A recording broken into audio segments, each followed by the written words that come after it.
Mio. So if you know me, it's probably through what I'm doing currently in Animal Blocks, where I am managing the community and also contributing in other ways, list of other ways, because we're a small startup.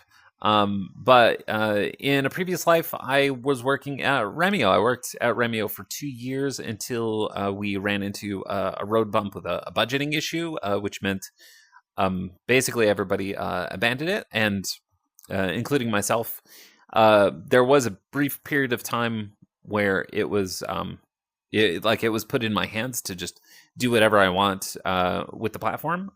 Like after that had happened, just to see if I could work within the community or do something cosmetically to change the game. But yeah, I'm somewhat limited in my development skills in Unity, so I couldn't really touch the logic. And just to peek behind the scenes of what Remio is, it's just really much Frankenstein code, a lot of spaghetti code, and making small changes in one area would lead to huge catastrophic bugs in other areas. So I was really limited in terms of like what I was able to do to manage it.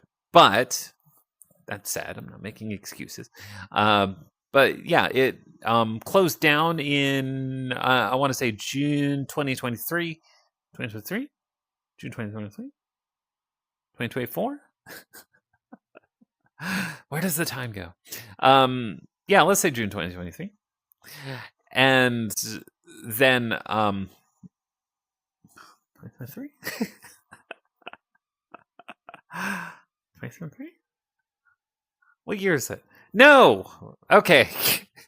Yeah, you can see how this video is going to go already. So in June 2024 is when most people left. And then as of recording, this is January 2026. And since that time, basically nobody has been like doing updates to the game, but people are still in the game and still making purchases for some reason. So so it's like a year and a half of just being this ghost ship of a platform that people still really seem to enjoy, even though nothing ever changes here.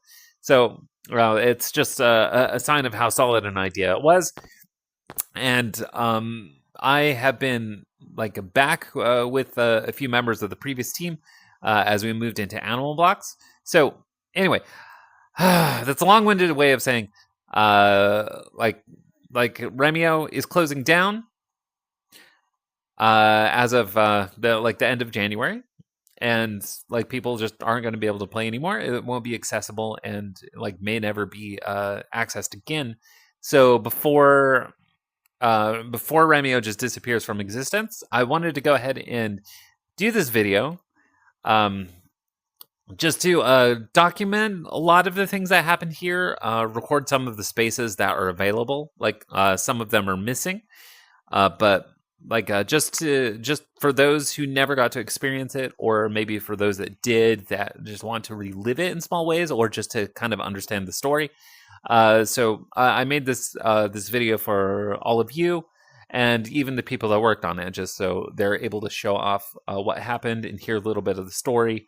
And even if it means just pulling together a couple of images that you remember, it's oh, there was this avatar that was quite interesting, or there was this level I worked on, or this art that I did, something like that, anything like that. So it's not, this video isn't intended to be watched from start to finish, and you wouldn't necessarily even have to listen to my narration, because it is not meant to be entertaining, and a lot of times is rambling, maybe repetitive, and not very well edited. But yeah, this isn't meant to be like that, the kind of polished video where everything sounds perfect and everything goes well. So I'm just gonna run the tape, let you watch and see all the levels that you may have visited or worked on, or maybe just understand kind of the lore behind Animal Blocks, which is what Remio became. But yeah, throughout the video, you're just gonna get the details of what happened here, what it was like to work here on these projects, and how the community responded. and like how that influenced what we eventually did in Animal Blocks. So it'll be a good historical document. And then Animal Blocks itself is developing too. So so who knows? Who knows? But like there's a next chapter after this. But anyway, I won't delay anymore. Please enjoy REMIO.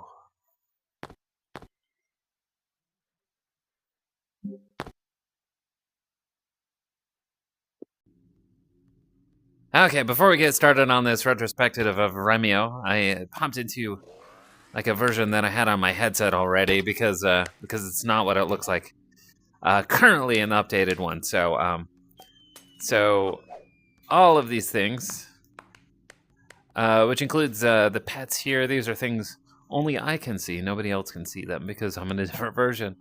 So so yeah, this was kind of an attempt to rearrange things and do a bit of marketing to get some added revenue into the game. But yeah, in the end, it didn't work. It didn't work. Like I also ended up making things like this. This our friend the Fennec Fox here, like trying to make them more visible in the game so that people would, in the end, like them.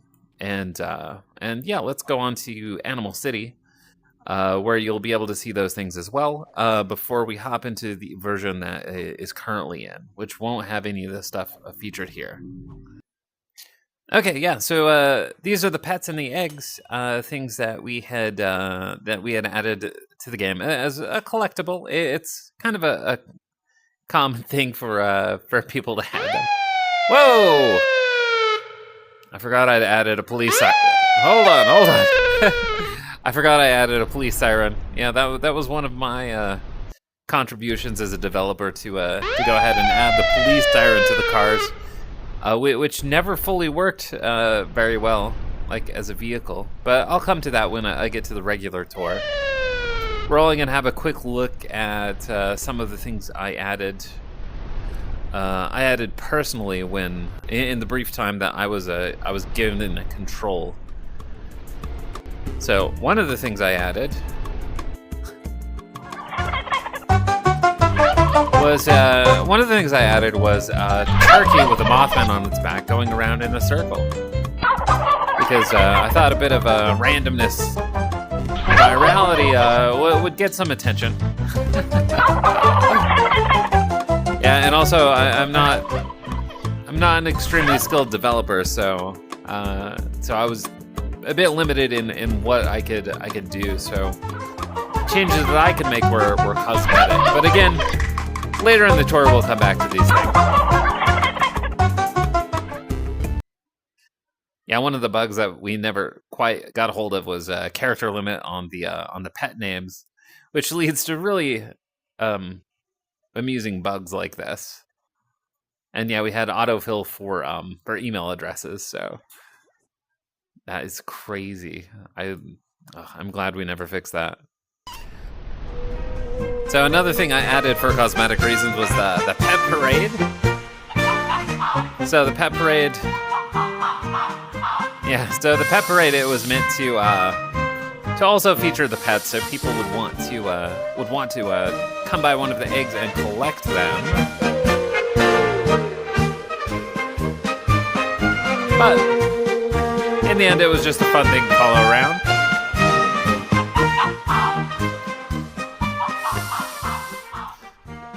And the whale here is our biggest pet.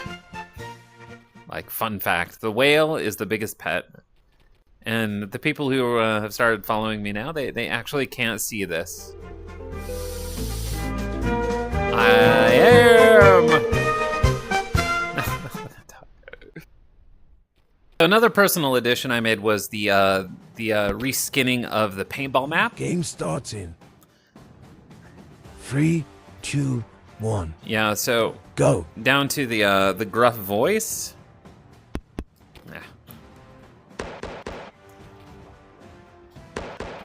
Yeah, new bullet sound effects for paintball. This tank and all of the textures. Yeah, this was all me. Like making changes to paintball because I wanted to do something fresh and new, but I'm actually very limited as a developer, so giving it a new theme uh, seemed like a good shot. It seemed like a good shot, and I really enjoyed the new military theme that this added.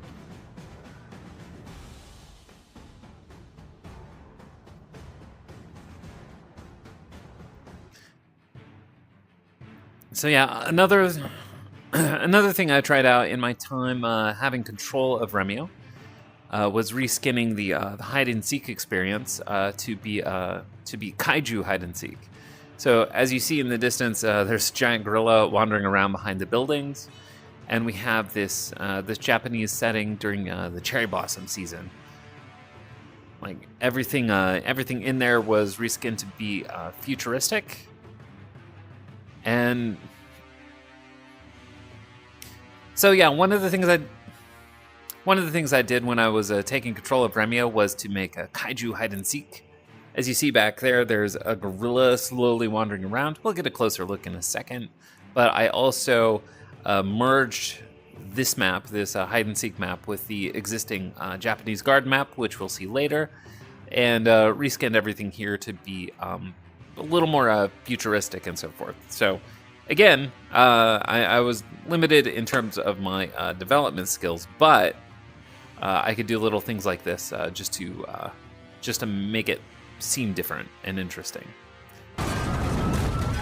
So yeah, if we get a closer look, we'll see that these things vaguely appear to be on fire, and there's a fire truck and sirens and so forth. A real disaster is happening here in Kaiju Hide and Seek. And the giant gorilla, the King Kong, if you will, is directly responsible. One more effort I made in my time controlling Remio was to have a community campfire. So the campfire space existed already. I was just adding a few things to it to make it more of a community-focused space. So we have, for example, these gallery images. So these are fan art images people made inside Remio. So these are people that were in our Discord server just adding things that they liked about the game. And some things will be familiar, for example, to Animal Blocks players as well, like the Axolotl, which is the most popular, best-selling avatar in that game. Beyond still images, I also invited people to create music. I'll come to them in a second, but yeah. So some people made some music for us to listen to in listening stations, if they were so inclined. And Rapid is still active in Animal Blocks.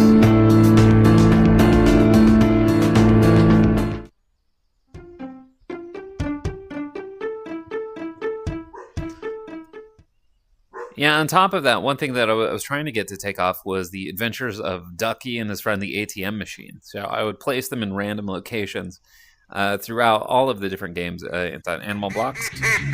And this is the Ducky song.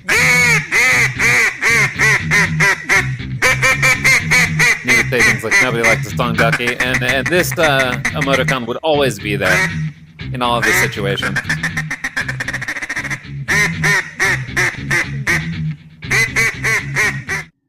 Okay, so here we are in what is the final version of Remio.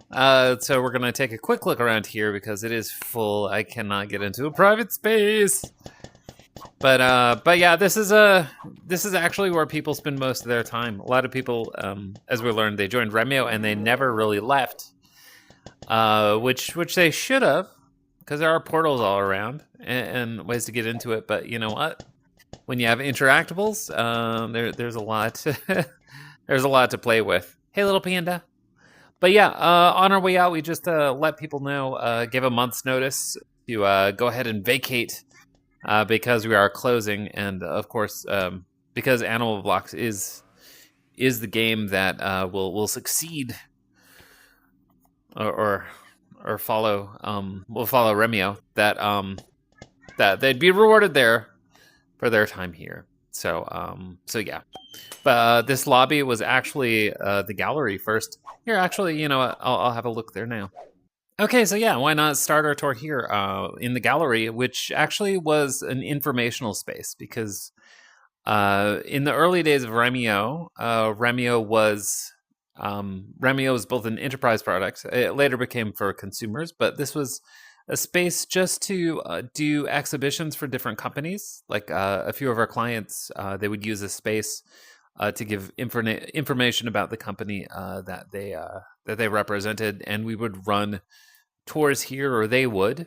But after we switched to consumer for the most part, actually, we had two different apps: the enterprise app, and then what became the consumer app. And the enterprise app was used for informational purposes. And as you see here, we invited people to add pictures from here and also fan art of Remio, and and that's how we use the space. You can see that some people didn't really understand that we wanted Remio fan art, so it became Gorilla Tag fan art. But yeah, what are you gonna do? You take what you can get.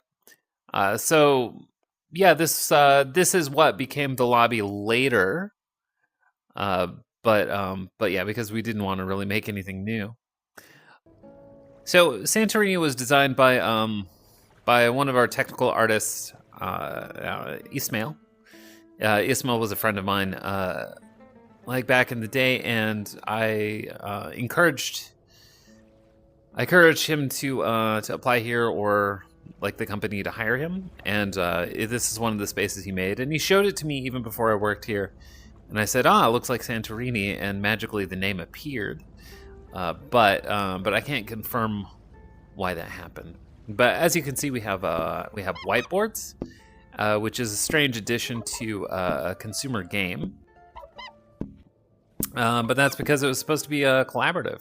So we just kept it around afterwards because we couldn't think of a reason to get rid of it. But then a reason to get rid of it became very clear, which is moderating consumer spaces is a lot harder than moderating enterprise ones, because I can't threaten to fire the person who's drawing things that are inappropriate. So these drawings, they all became like local, like only I could see the things I'm drawing. But it doesn't only work on the board, but it works in air too. This is something that's been suggested by players for animal blocks, but I repeatedly reject it, just because this room, as at times, was full of genitalia. So we had to make it local because there was no way to really beat it. So as you can see, there are private rooms on either side, and for the enterprise version of the app, like, it was just a private meeting space. You could have breakout sessions here, there, and in other places. But it was also a nice hangout area because we had things like the Duckies, which was a kind of a side project, because we had these monthly kind of hackathons that happened in the company, and that the Duckies were a project that came from that. I think it was from our man in Pakistan, Jahanzeb. He went on to work for a company that makes Roblox games. But Ismail, no, not Ismail. Jahanzeb made this also, like the sound effects for the Nerf gun. I actually found, and I encouraged them to add this to a lot of places, but this gun became very controversial because you can actually shoot people in the face and stop them from seeing, which is what a lot of people did. But it's really fun. It's really fun to do. I'll show you another way to use that. So we have laser guns. Had these paper airplanes, which was hard to get the physics right on those.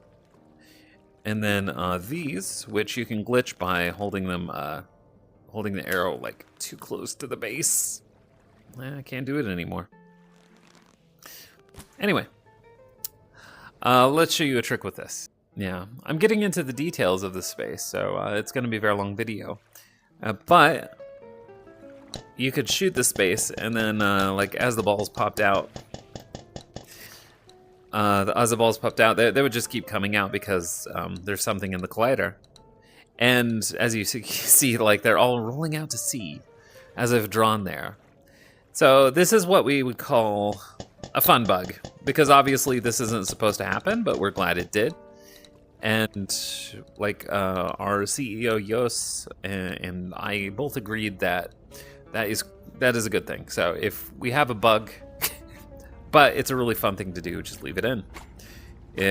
Everybody's happy because you get to do the fun thing and you don't need to spend time working on it. So, but like some other things with design is like we have like this golf set, but it's kind of missing a scoring system. So you're just like blindly whacking balls around. But yeah, a lot of times we would focus on the bigger picture, like at the expense of completing something that we started. But yeah, this was around before I got here. So basketball. Our CEO Yos is one of the most competitive people I ever met, and like back in the day, he made it a point to put himself on top of the scoreboard in every single space.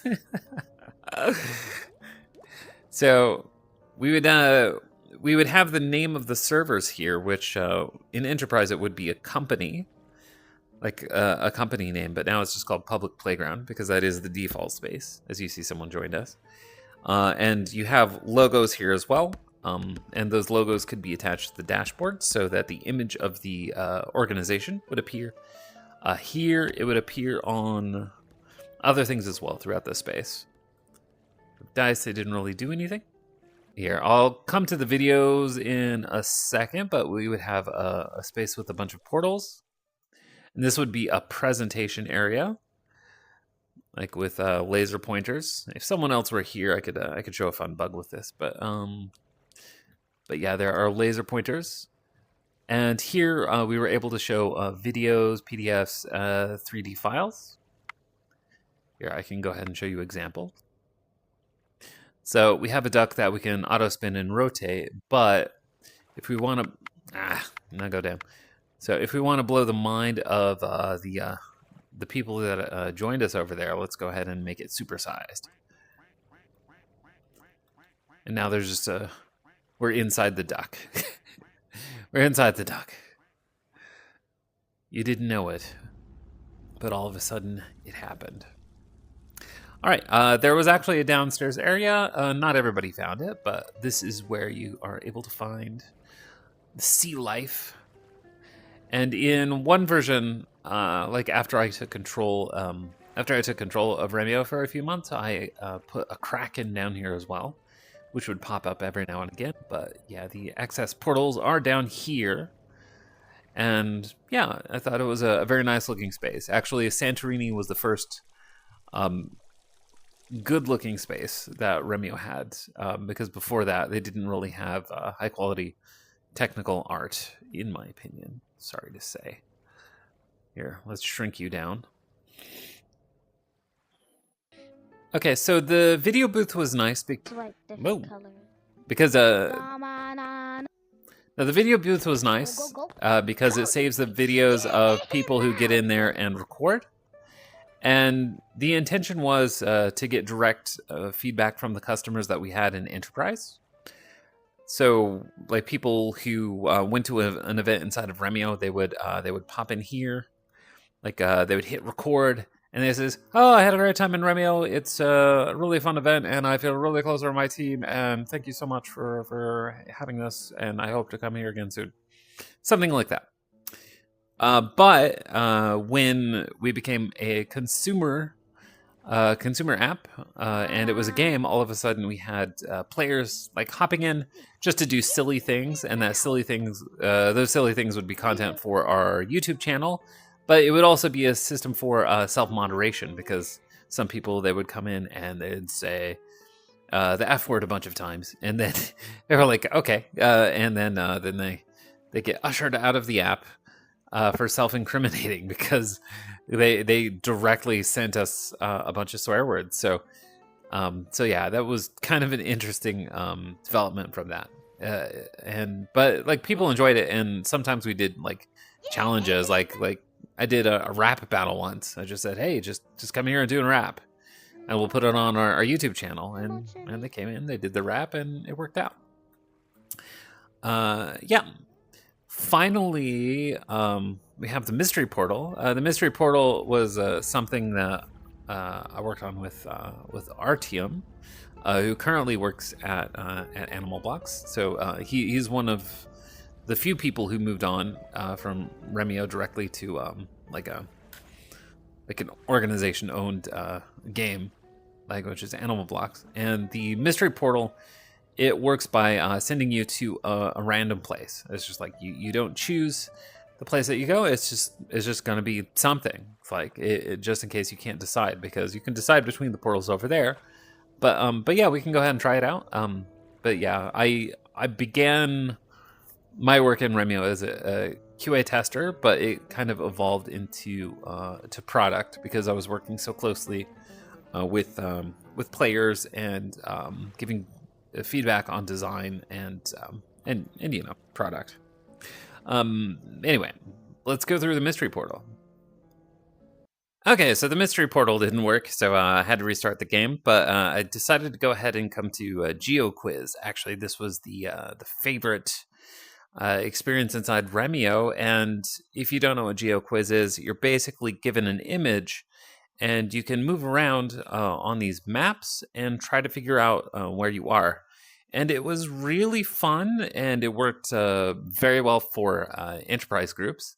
So companies would come in and do cooperative geo quizzes together. We also had competitive if you wanted to do that. But basically, you'd have a look around, take a look at the signs, the language, click on these buttons to move down the street, and then have a guess of where you are. Let's do Europe. Why not? That location, and then you would get a score. So I did the wrong end of Europe. This is Romania. So yeah, I just get a score based on like subtracting the distance from there. So yeah, it was really fun because I was the one who was just coming up with all of the different images of locations, trying to just find them in terms of interest, surprise, varying levels of challenge, and it took a lot of thought and effort to go through all of the images, but it was, of course, tons of fun, tons of fun. So it was one of the great experiences here. Was working with Artyom, who went on to become the CTO over at Animal Blocks. But that's that. So let's move over to Rogue Motion. Yeah, so Rogue Motion was a very interesting project, and there were a few different hands on it. I was just involved in testing, making recommendations and tweaks to the settings. But how it would work is that your bullets move at the speed that you move. So I would shoot, and if I'm perfectly still, it's going to go very slowly. But then I start to move around, and the bullets go much faster. So it's not going to work that your bullets move as quickly as you move, but the person shooting at you, like their bullets move as quickly as you do. So you're going to want to like plan your movements. And it ended up being a really fun game. You have like 4 people standing around and doing that. And we wanted this kind of Matrix-y experience that was similar to another popular VR game, Super Hot. Super Hot was the first one to do this, or I don't know if it's the first, but it's the most famous one to do that. A few have tried since, but we gave it a shot too. It was really fun, and the art style was nice as well.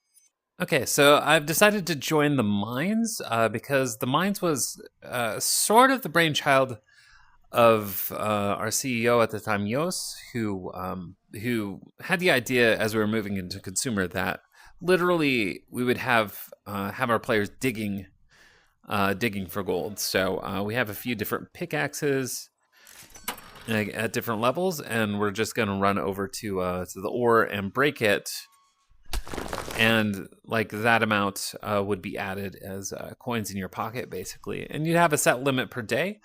The map itself came from our artist Ismail, and Ismail, like he basically had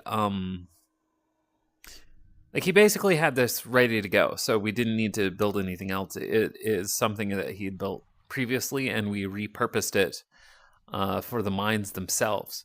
And we actually, at the beginning, wanted to attach attach a lore to it and create a story about the things down in the mines, because this was only step one, was the mines, but eventually we wanted to build a horror experience, which I'm going to show you now.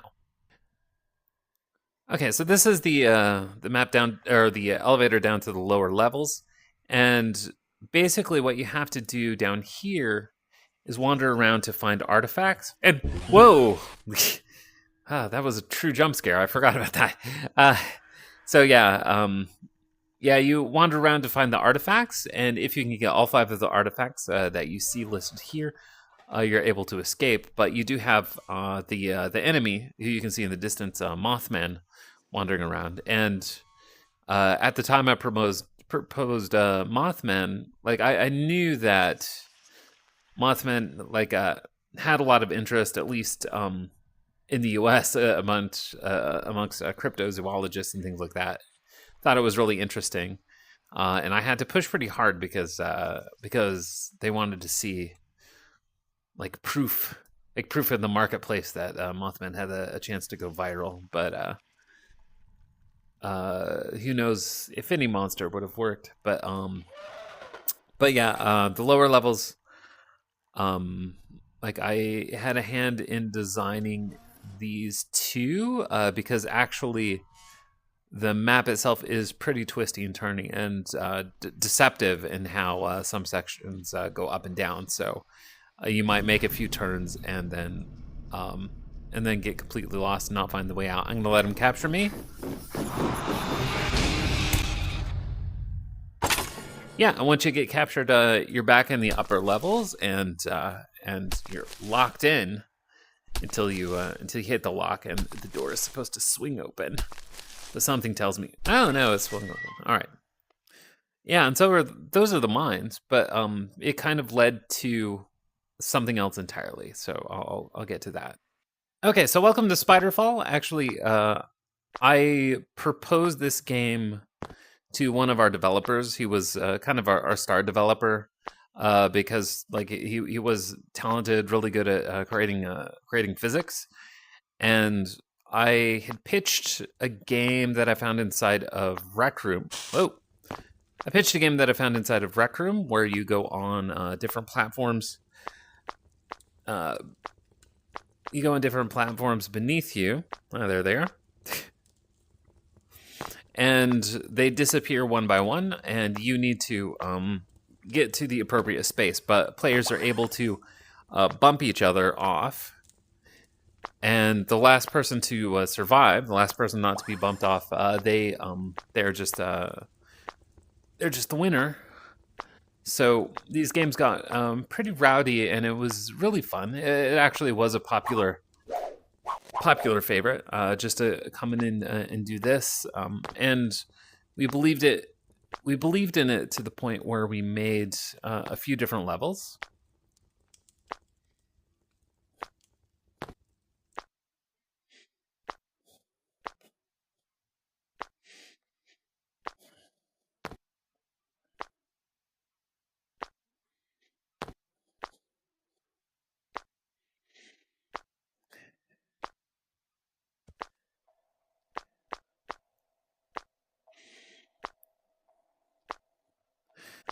So anyway, that was the first level back there, Rockfall, but this is the second one that came about in the sewers. So basically, everything in the sewers was Alexander's design, because he wanted to make it so that you could spit venom out and it would become a trap. So we're going to try that in a second. When one of those green orbs appears at the end of the pipes. There's one right there. Let's head over there. So as I'm on the way, what I wanted to say was that I do a bit of development.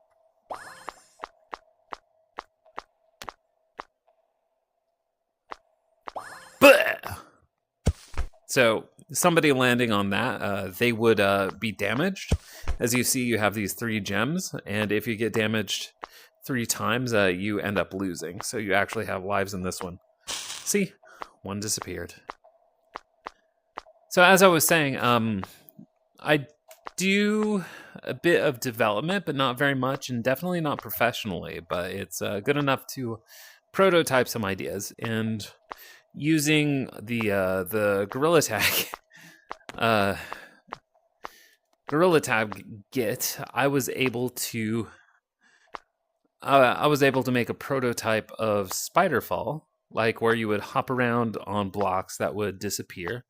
It took me a few days to put it together, definitely more than it would for an actual developer. But in the end, I showed it to Alexander and pitched it because I thought it'd be a great idea. And Alexander like saw the work I did, and he was so offended. He was so offended by my shoddy workmanship that he decided just to make his own thing, and he did a much better job. So I don't know what convinced him, like if it was his belief in the idea or just his belief in the craftsmanship of game development, which of mine was so bad that it was a sin that had to be corrected, but it happened. So this was the final section that was made. So we wanted kind of an open space too, which would be more or less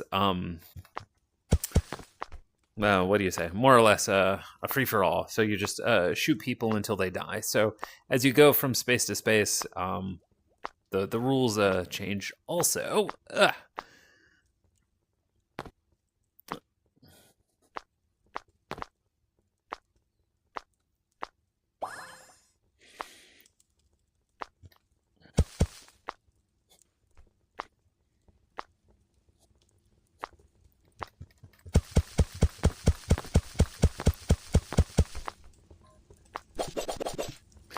But what I wanted to show you was these cannons, because these cannons were they brought a huge element of fun, because you could blast yourself and other people great distances, and if you were able to blast an opponent like some distance, you get their soul. Actually, it's a way to collect souls in this version of the game.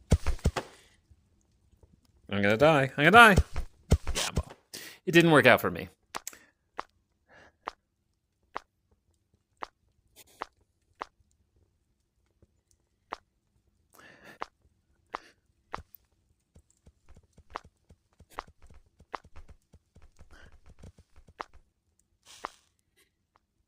Okay, so somebody did join me, so we're going to be able to show this off. He's going to try to get me. Ended up blasting himself. All right. And if I time this correctly, I can move myself in a direction.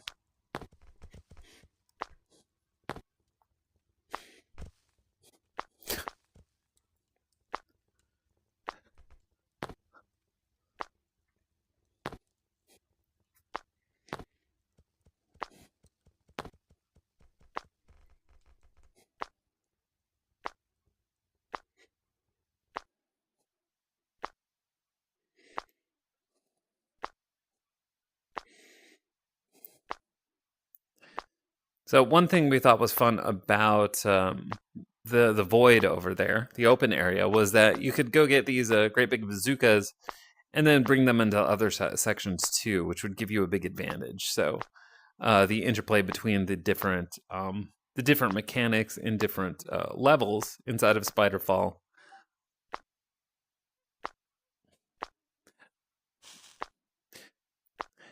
So the interplay between different mechanics inside of Spiderfall was actually an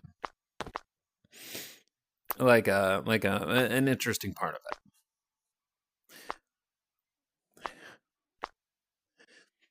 So actually, our belief. Oh no! What did I do? Hi.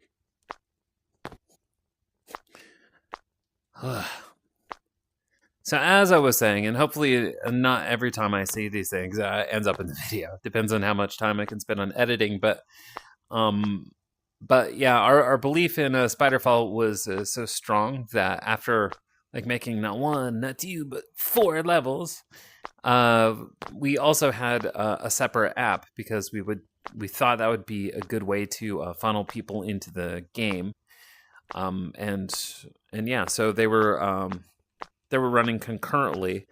Wasn't a success, but worth trying.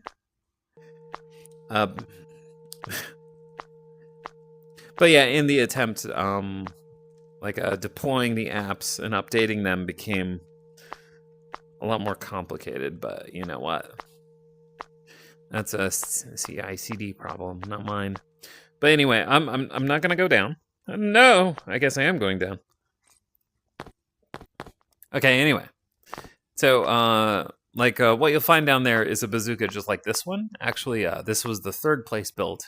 And 1st place where we saw the bazooka, so it was kind of a big deal at the time, but it was so much fun to use it, we decided in the 4th level. A couple more things. Underneath the crossroads that we're on, there's the store. So, of course, we had to make cosmetics for the space. And at the moment, you see I'm a nice little spider, but we had a color picker.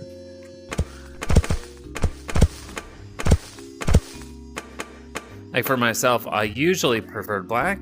Yeah, if you buy a color picker. But we have other things like hats.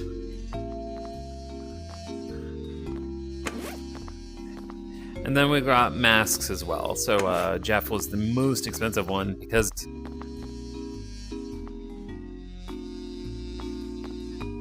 So there you go. You look like $1 million. And now I drink your blood.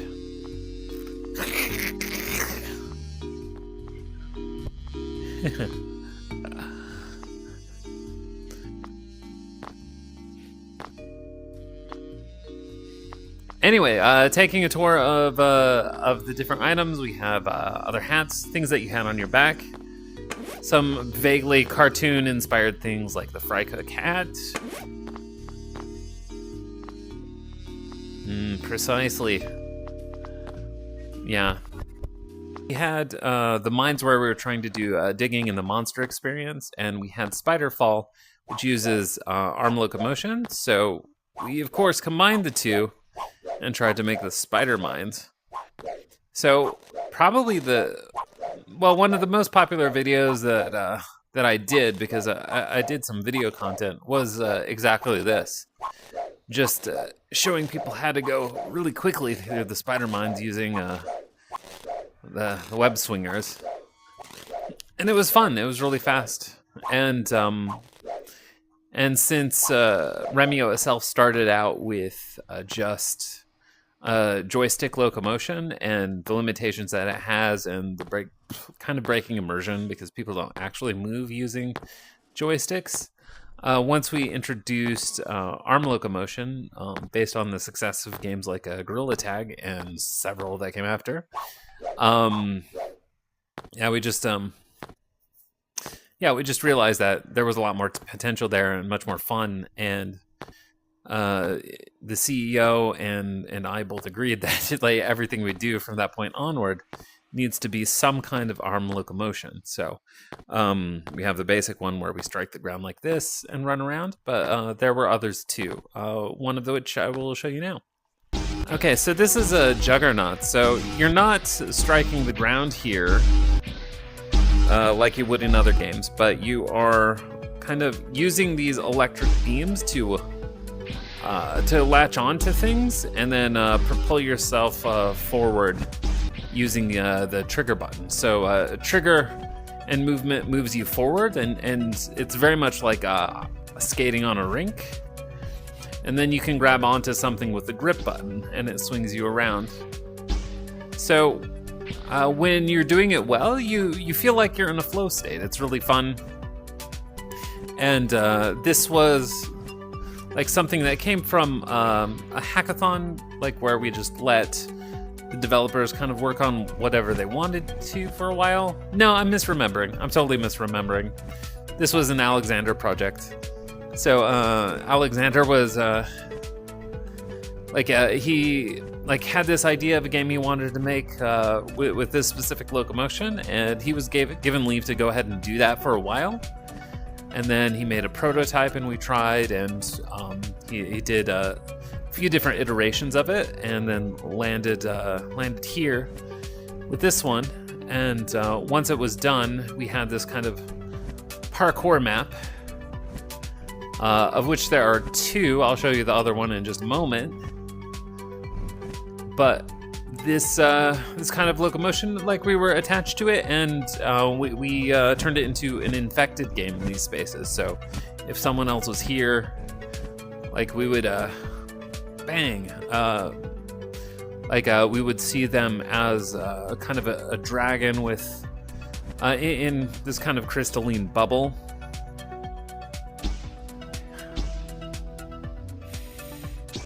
Yeah, the drawback with this locomotion is that people didn't get it right away because it does rely on button presses. So they would try to strike the ground and then do it, but like, lesson learned, you do need to have a tutorial. You can't expect people to automatically figure it out. So walking them through a kind of like onboarding experience would have made our lives a lot easier. But the level design itself was done by another one of our developers, Owen, who eventually went on to work at Microsoft before REMIO itself shut down, or our team was moved over to Animal Blocks partially.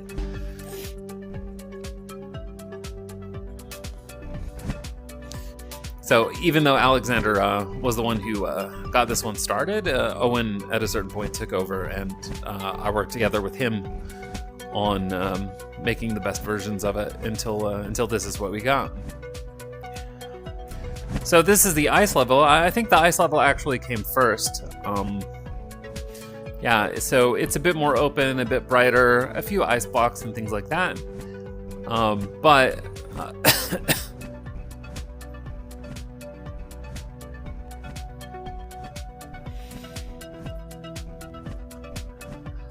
But yeah, either way, it was fun, and in the end, the experience doesn't change all that much between the different levels.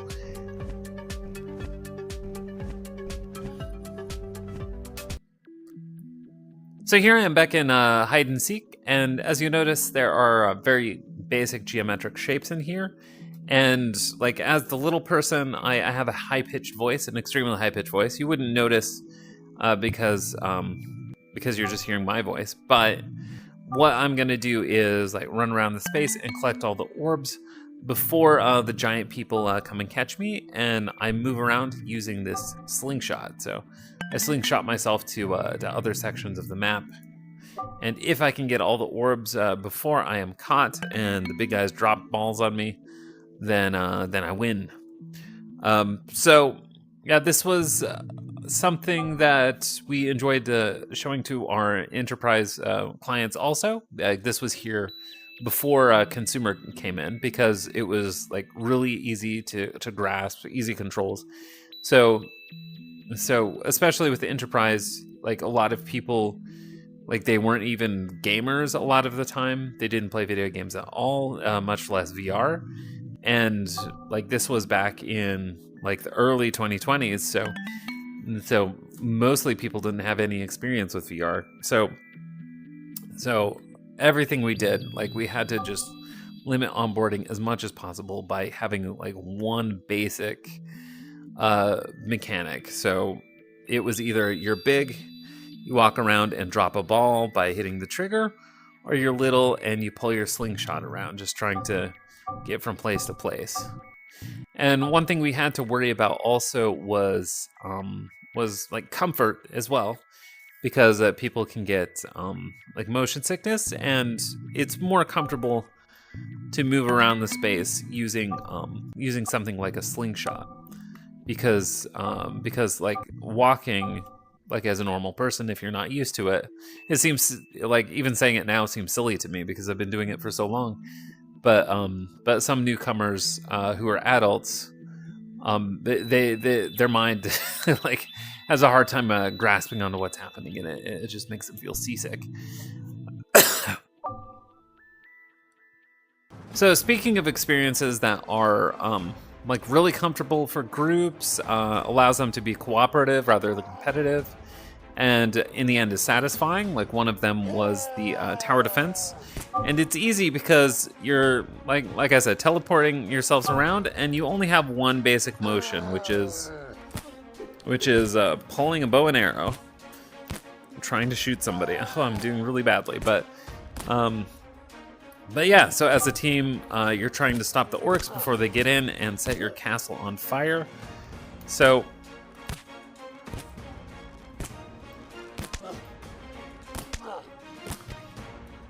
yeah, so if they get in, the castle will start to smoke and the castle will take damage, but eventually animals eventually monsters like golems will start to come in addition to the orcs, and then you have dragons in the distance breathing fire at you, and you try to shoot them down. So the level of challenge just accelerates as you go through it until they finally overtake you, like so. Okay, so this led us actually to the Kraken battle. I'll see if I can make a Kraken come out so we can see what this looked like.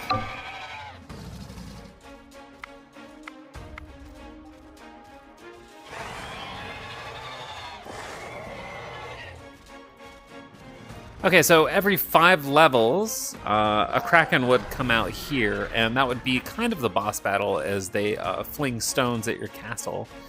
Probably we're not going to be able to see the Kraken in this context, but we'll see it back at Wing It when we go back for another visit.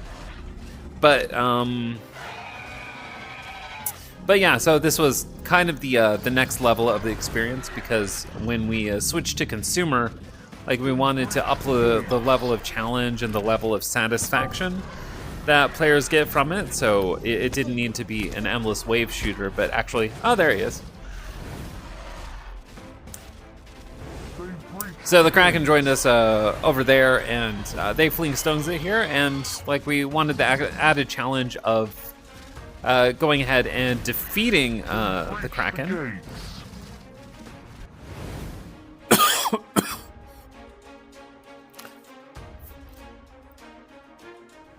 And like getting to level 5 or getting to level 10 and then beating the Kraken at those levels, it became like kind of a mark of a good experience, because you do have a boss battle and it's not just orcs upon orcs upon orcs.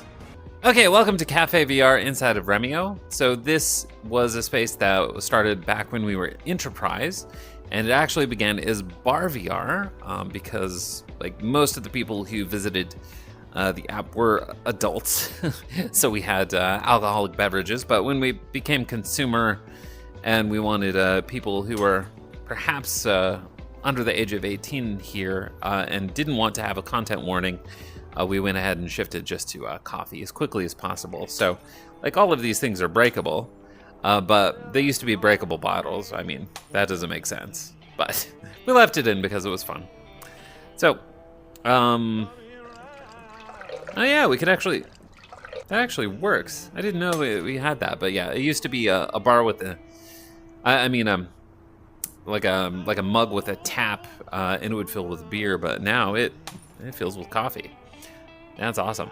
Yeah, as you can see, we had, of course, the productivity tools, because like back when it was Enterprise VR, yeah, they'd have their little meetings here, but we added games like Shuffleboard, which kind of skew older, as well as beer pong. Well, actually, this is Flip Cup, which I don't know. I never got very good at. I can't even get past the first step, which is like put it on the edge. But yeah, and then beer pong over here. As you see, we have the name of one of the players who moved over to Animal Blocks, and for a while was a community manager, Hemic.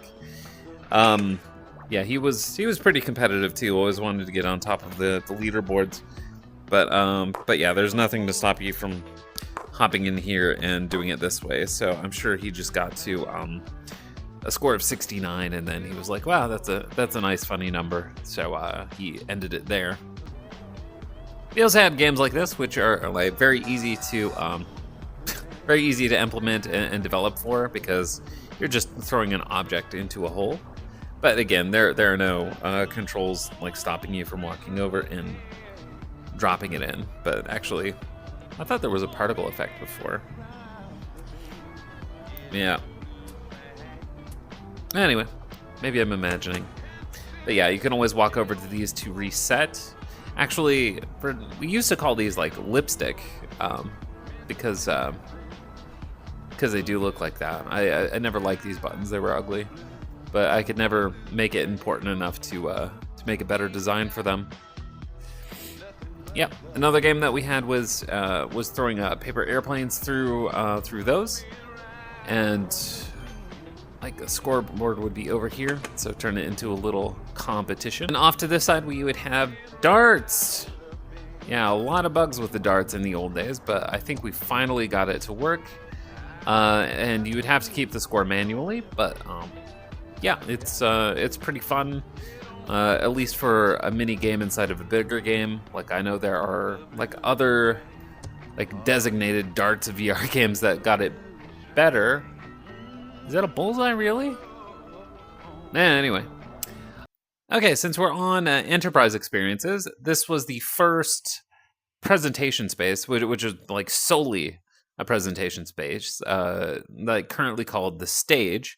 And when you walk up onto the stage, you become big, and your voice gets louder, while everybody out there is small, and the volume of their voice is lowered, so that you'll be able to speak. You have the same presentation panel that we saw earlier in Santorini, where we can like put in 3D objects like the duck. Like, by the way, all of these things, like there's a dashboard where you can place these things. So I could add objects specifically to this public playground server, and it still works. Like, I can add GLB files and be able to exhibit that on top of PDFs where I could add them and do specific slides. So we had someone working there named John. He added his own. Whoa, that looks bad. But yeah, we have an example slide of different games inside here. But like, companies could add their own slides. So still on the topic of enterprise spaces, this is the space for large scale events, and we could and did have events with 50 plus people occupying this space. I think it was even more, actually. We got up to 80 at one time. And we created a nice big level, like to host that many people comfortably, including the private rooms as we did before. So it's like, once you walk in here, nobody outside the space can hear you, and like the world kind of quiets down. So it's like a focused social fire pit area. I have another conference room, which was extremely important for our enterprise clients. Chessboard, which I never, not even one time, saw anybody finish a game, like in the 2 years that I was working at Remio. Court, and then off to the side, some of the clients that we had in this space. And these are all real clients. They're people that hired us to run an event or give them a server on Remio, and they might have just come like one time. Like, for example, like a team like performed well in sales, so as a treat, they would have just this kind of like offsite recreational event here. And a lot of this was during the time of like lockdowns and COVID, so they would have to go into a virtual event. So as Remio, we would like rent out headsets because at the time it may have been a bit expensive to like have them purchase their own. So we'd like rent them out, send them, like set up Remio on the headsets, and they would go ahead and send them back.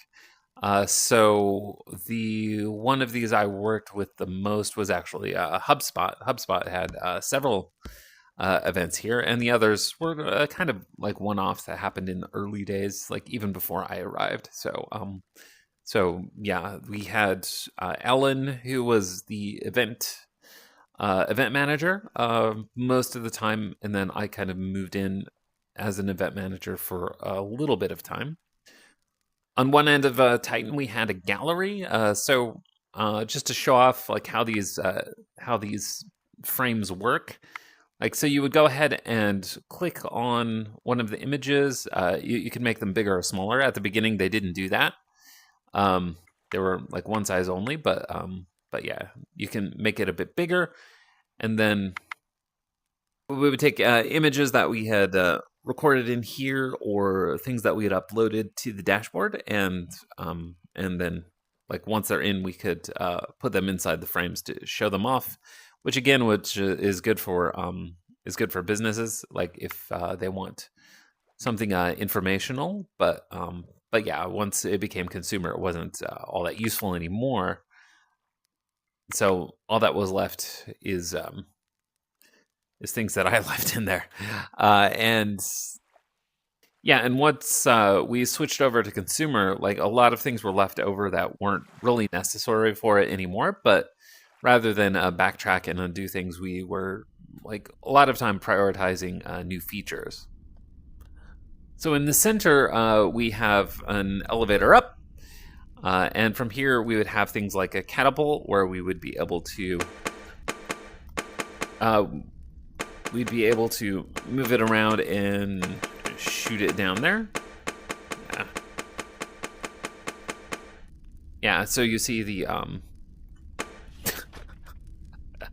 cannonball or whatever that thing is being shot out into nothing and then splashing. It doesn't actually impact anything or hurt you if you get hit by it, but it is just something to mess around with. The ducks are up here, which we saw before. The frisbees, which I missed before in Santorini. Yeah, you could put the same logo that you would find on the basketballs would appear here as well when you put it in. So if, for example, I work for or HubSpot, or I am HubSpot, and I upload my logo to the dashboard, it would appear here on the frisbee and on the basketball and in a few other places too. We have this that we saw inside of hide and seek, the slingshot. Yeah, and it still moves you around, but there was an Easter egg here, and I'll try to get up to it, but I'm gonna aim for a platform up there, which is kind of hidden. Okay, so now I'm up here, and like we hid, like, what do you think? Some more of the slingshots, but now this is called the golden slingshot, and with the golden slingshot, I could use it, and actually everybody in the space would like assemble to where I shot the slingshot. So all of a sudden, if there were other people here, they would appear here too. So it was something that we had in here and forgot about it. And a few times there were like normal players who discovered it. So once they discovered it, like everybody like in Titan, which is what the space is called, they would get very like annoyed or confused by what was happening. Actually, like, come to think of it, it happened a few times in like normal enterprise events also, like where like one of the employees of the company found these and then started like messing around with the event, and then as an event manager you would have to step in as like, hey, cut it out, you're gonna get in trouble. So they would stop, of course, because they're accountable to their company, but players will do whatever they're gonna do. So, speaking of which, a good time to talk about host controls, because these were mostly put in to just manage people that came into an offsite or an event, and like as an event host, you would need to do a lot of things to keep it like manageable, to stay on track, because once people get in, like they just want to like have fun and mess around because it's like a game. But sometimes they were here for a reason. So muting others was important, like making sure everybody else was quiet while you were speaking. Freezing others so they wouldn't move around. So what I would do is like I would click regroup and like have everybody like on the count of 3 basically come to the same space, and then once that was done I would click freeze and then everybody just stays there, so that they're not moving around, and they mute them. You mute them so that you can listen. You can have them listen to you and what you're saying. Clearing all the 3D drawings, which is important because people draw some stuff. You want to get rid of all of it, and we needed a lot when the players were in because of all of the nasty stuff that they drew. We had serious mode also because like even with people here, they might have dart guns and things like that, and you would click on serious mode. So that immediately they would drop everything and they wouldn't be able to pick it up. So you wouldn't be able to play basketball and stuff like that once we were in serious mode, because we knew once it was serious mode, it was time to focus. And then we had a host wand. So the host wand, where are you? Whoa! Where are you going? Yeah, where are you going? All right, I guess I have to hold on to you. So yeah, the host wand was something that we could use to... Here, I guess I gotta go to another space. There we go.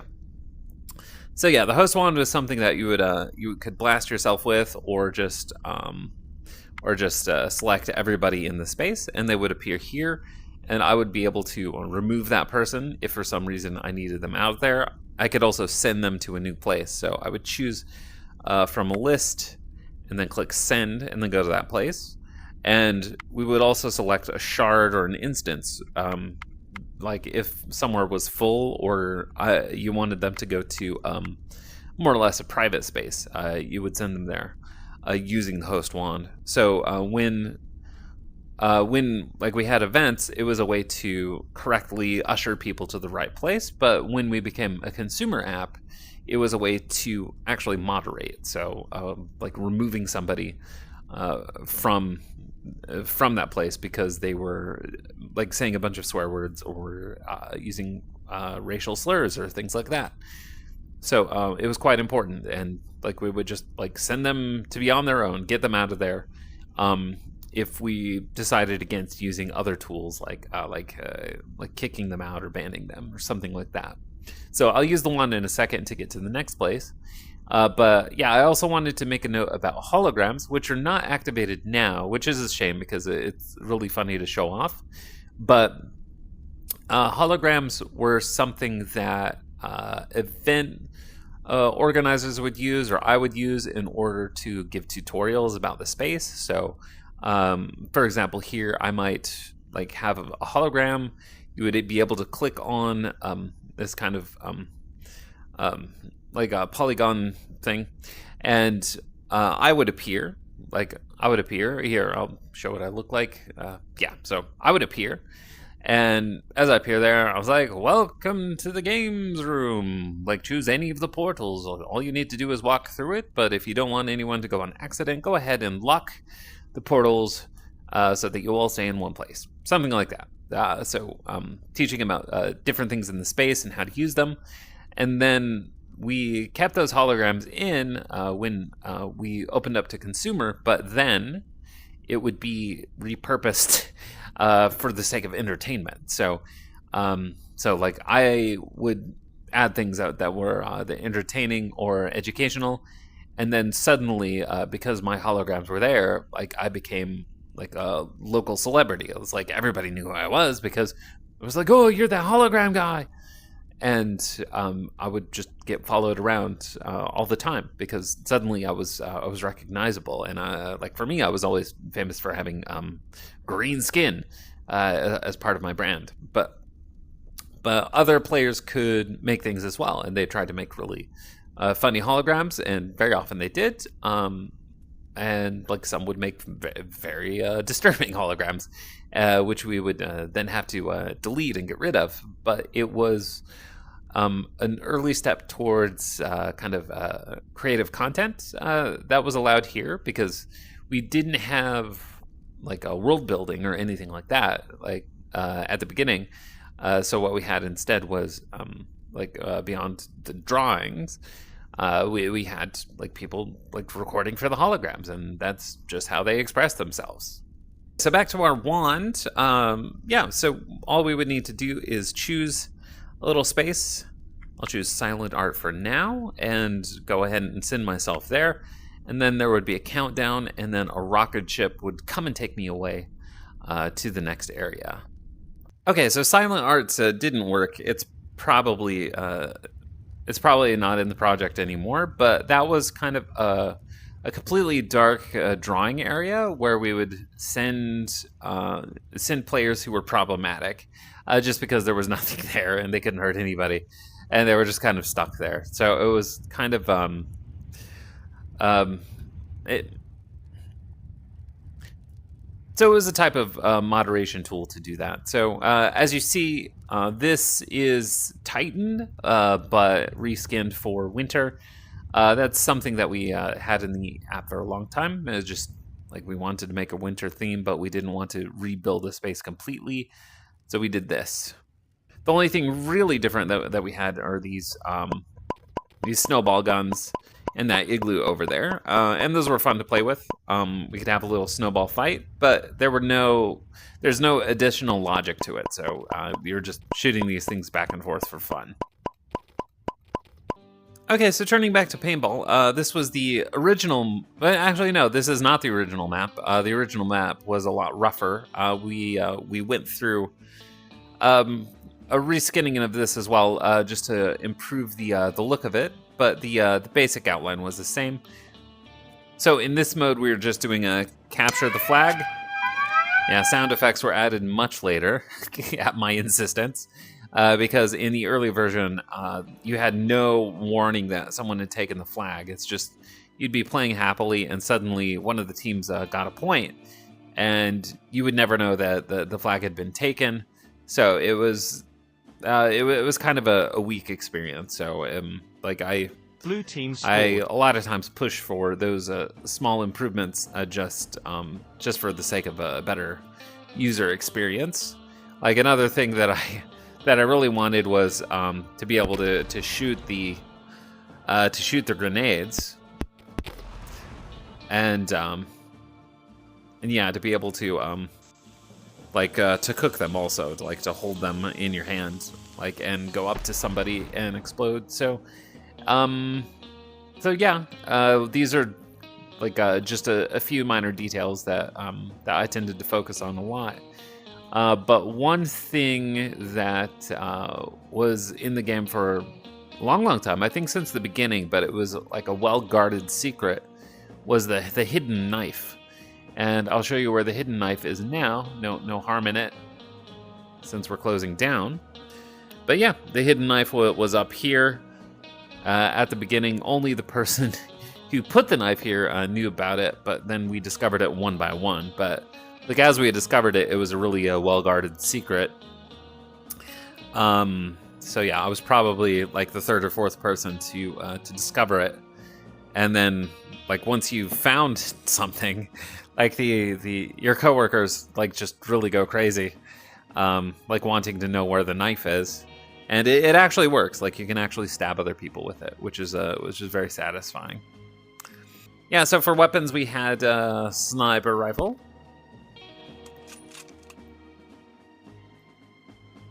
The grenades, which we used. Pistols.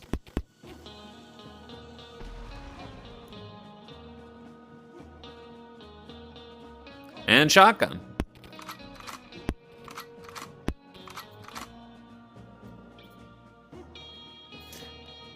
So up on either end, we see areas for strategizing. So when you're done in the lobby, you can go up there, look down on the field, and make a plan.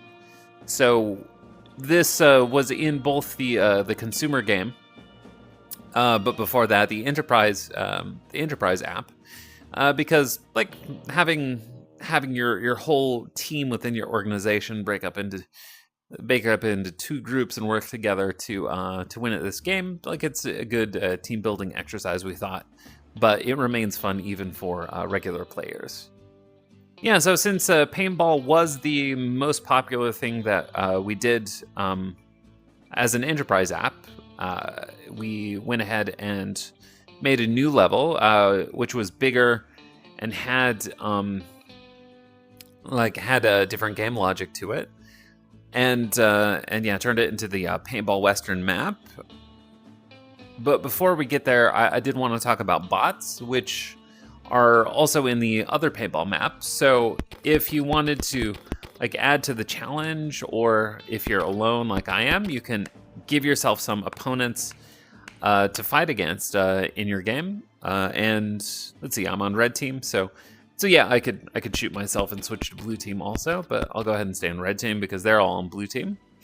And then yeah, this was something else that I wanted in the game, just to mix things up a little bit, not always depending on other players, and opening up like other types of like other modes of gameplay. So as you see up there, the mode is Conquest. That Q is a bug that I pointed out, but they never fixed because the Q isn't in that font for some reason. So yeah, it's one of those little details that kind of drove me crazy.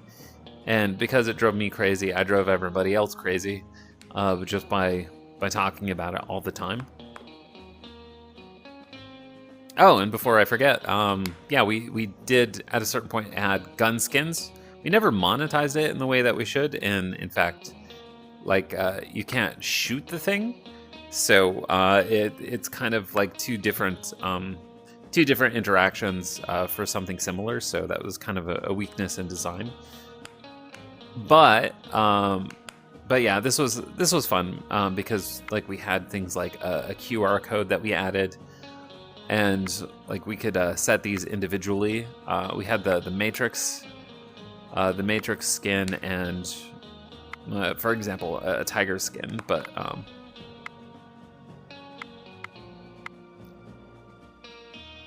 yeah, these were all very fun. And now I pick it up, and like it's colored as you would see here. Actually, yeah, it updates in real time too. That's cool. I didn't know that.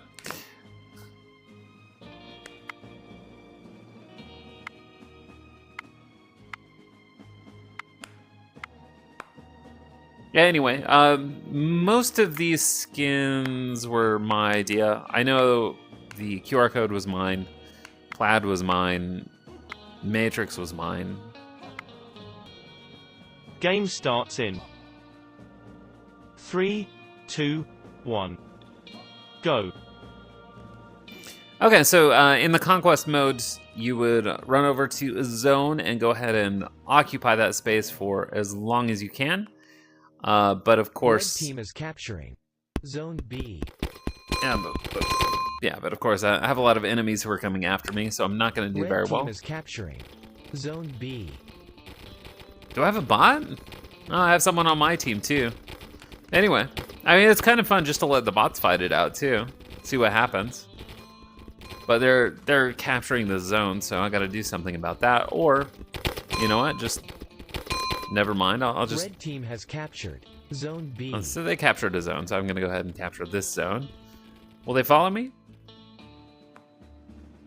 Looks like they're gonna follow me. Yeah, I'm gonna lose.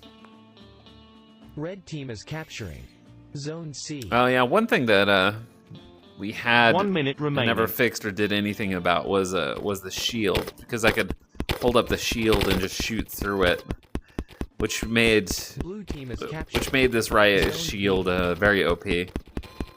Red team is capturing Zone C. Yeah, see, that's the strategy right there, and the bots can't do anything about that. So on one side, you see achievements also, and yeah, it's nothing we really followed through on. It's just like we set up these achievements, but didn't really offer any kind of reward, like as far as coins or anything like that. So it was mostly ignored, but it's always good to try things out. bug that you noticed that we never got around to fixing was that if you're in front of a portal when you open the menu, the other games they appear like inside the portal, so they remain visible. So another bug that kind of drove me crazy, and I talked about a lot, but you always had other priorities, so you can never fix everything. You're human. Okay, so this is a sign of how randomly I'm going to places because logically the beach house actually should have been either immediately before or after Santorini, because the beach house was the default meeting space before Santorini.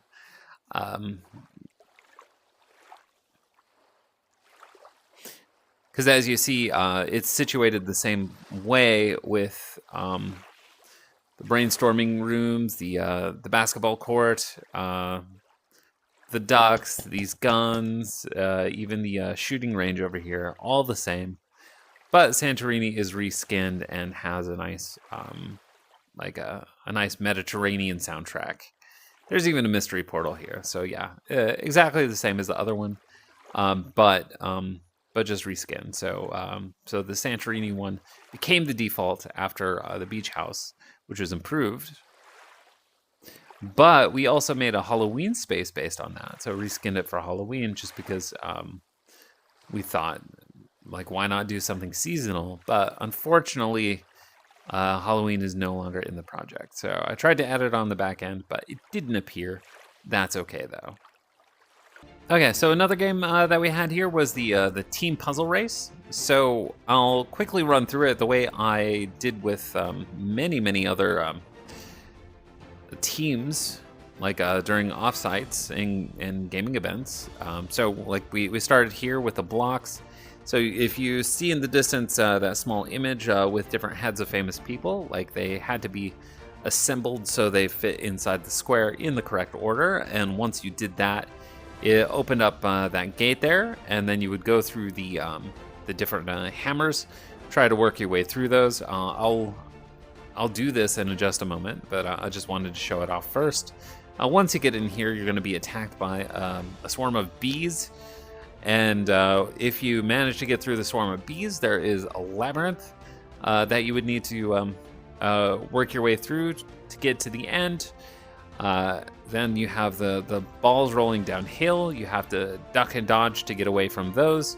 And then finally, the most challenging of all would be to get through the minefield. So if you look through here, you see all the mines laid about, and ideally, you would have somebody else kind of guiding you through, like looking out into the minefield and telling you which direction you should go in, because we're supposed to be cooperating as part of a team.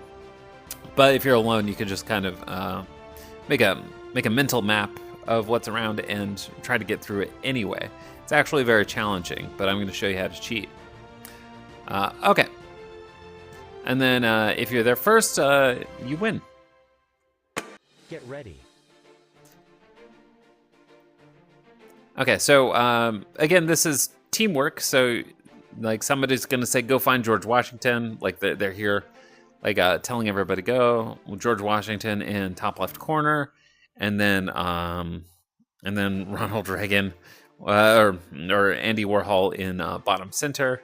And hopefully they know what they look like based on that. So I'm not going to run through it right now. I'm going to go ahead and use my host controls to cheat. And yeah, I did that through quick action. So advance blue. Blue team has moved ahead. So sometimes one group would have like more trouble than the other. And like we wanted to keep it interesting all the time and not demotivate people.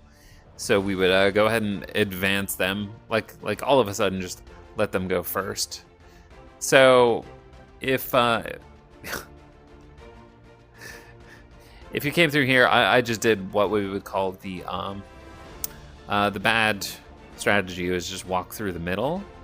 Much easier just to walk on the end, because you're encountering the hammer half as much. So so then we would get to the bees, and then pretty easy to get past. I don't know how people would struggle with that, but But yeah, the bees would follow you around, like if you're on their grass. So you see this thing I'm doing it would actually drive people crazy, like in speed-based things, because I would be like moving with my joystick. If I push down, I would speed up a little bit, but I could do it also in combination with the teleporter. So I would go really fast through a lot of games. So this is the labyrinth, and what it's designed for is having somebody up here and guiding somebody through the maze, just saying, go this way, go turn that way. No, that's wrong, it's a dead end. Things like that. But one thing that you could do that we never fixed, of course, was just like you can come over here and teleport. So that's how I always got through it. And then actually, like as a design note, we actually had this central pedestal, and like some players didn't think you had to get from one end to the other. So I always had to point that out to people. It was like, hey, don't try to mount that thing in the middle. You can't get on top of it. And that's not what you're supposed to do. You're supposed to like advance through the maze. So just go to the next door. And once you did that, it would open up. Getting through the walls was another simple one. This one, not so easy. So many teams would get stuck here. It's easy for some people, was never easy for me. So like what I did as a resourceful person is like I would devise a way to cheat. So like I would just skip along to the side and then just like that. So I wouldn't have to deal with the mines themselves, because what I would end up doing is just exploding again and again. And the first few times, like we did this as a team, because every Friday we would just have game day where we like hang out and play the games that we're building. Like if we ended up doing a team puzzle race, like whoever's team I was on would lose because I would get stuck at the minefield. So I just found a way to cheat. Okay, so this is the Japanese garden that I proposed at one point. If it looks familiar, it's because you saw it in the Kaiju hide and seek, because I kind of merged the maps when I was fully in charge of the project. And yeah, this was made by our technical artist Ismail and included cherry blossoms. So I had a lot of input in the design here, and just considered it as like a nice hangout space, which would work well for teams. But then later left it in for consumer VR too, because you know, East Asian things are just popular. They've always been popular, at least in the time of VR. So yeah, I thought it was really nice. At the moment, performance is dipping a bit because of the particle effects, but yeah, no, it's one of the nicer, calmer spaces. And if our demographic were a bit older, they might have enjoyed it more as a socializing area. But because all of our players were really young and really games focused, it didn't get that much attention like in consumer VR. So like very often what we would do is on the back end just switch off a lot of maps. Like a lot of these are here only because like I turned them on for the video and just gave people access to everything they wanted, because Remio is going to close down in a few weeks anyway, so it won't be accessible anymore to anybody again ever, which is sad. All right, getting back to spiders and arm locomotion experiences, we are in animal basketball. So I chose the spider because it has an ability nobody else has. But I just wanted to point out quickly that like we had child sizes and adult sizes for these things, because people like to do child-parent role play in a lot of games. It's something that we saw a lot inside of Wing It, which we'll go back to because we went to the not reskinned, but the improved one before. But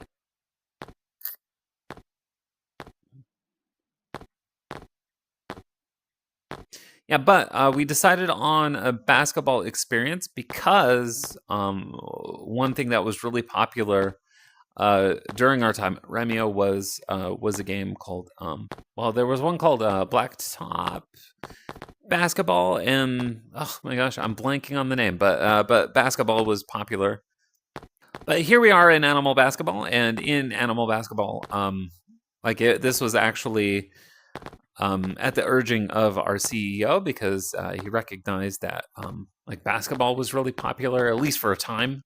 It didn't last, but at least for a time, it was popular inside of VR. So we wanted to emulate that success by bringing in both arm locomotion and basketball, which was quite unique, and we tried to get some attention that way. Unfortunately, I don't think we put enough effort into some of the ideas. Like, we were doing quick and dirty prototypes, just to see if the idea resonated, or we felt encouraged enough to move forward, which is a good strategy in some ways, because you can get quick feedback, but you have to balance that against the quality of the experience itself. Are you is it worth a little extra effort to show the potential of what it is, or are you just in it to get the feedback and see a reaction for an experience that is unpolished? So it's like everybody in the company had a different opinion about the level of investment we should put into building these experiences, because yes, we could have a basketball game and it could be very fun, but to do it well requires time and effort, and we weren't always ready to invest that much time and effort into an idea. So we did very rapid prototyping. Whoa. But anyway, let's have a look at another bug. Yeah, the particle effects, for some reason, flipped upside down at a certain point, because they didn't used to do that. But, gosh. Yeah, so they didn't always do that. They used to go downward as they were intended, but they flipped upside down, and then I would make a bug ticket for this particle effect, because it was going the wrong way, but never became important enough to fix. And also, it was ugly. It was really ugly particle effect. I thought we should do a better one at a certain point, but also that never became important enough to improve upon. So it was always those just very bland, colorful balls. So it never became one of the most popular spaces, just because it was very rowdy and gameplay was unbalanced. The avatars have different abilities, and we never had any guard against using that ability. And also, there's no game logic beyond just making a shot. So if you don't enforce gameplay, it's never going to happen properly. Because a lot of the animals that you use, the avatars that you use, they just bounce around on the ground. But as a flying creature, just fly away. So it seems like as good a time as any to talk about all the different avatars. We'll just go through them one by one. So we had a human, and humans had the most customization available. In this space, we can see all my different outfits and so forth. We don't need to go through all of them, but there was this one, which was specifically for furries, and then we had the skibbity toilet, skibbity dope dope dope, yes, because there was a meme going around, and it was something that our enterprise clients never would have comprehended, but the consumers really did. So yeah, we would include it. We included it specifically for them, but excluded it from the enterprise app that later came about. But the problem was that people who played the consumer app would get the cosmetics of the consumer app and then sneak their way into the enterprise app wearing those cosmetics. So we've had instances where we have like the super serious business meeting, and somebody wanders into that meeting with the toilet avatar, and everybody there just is like, "Oh, what the heck is going on here?"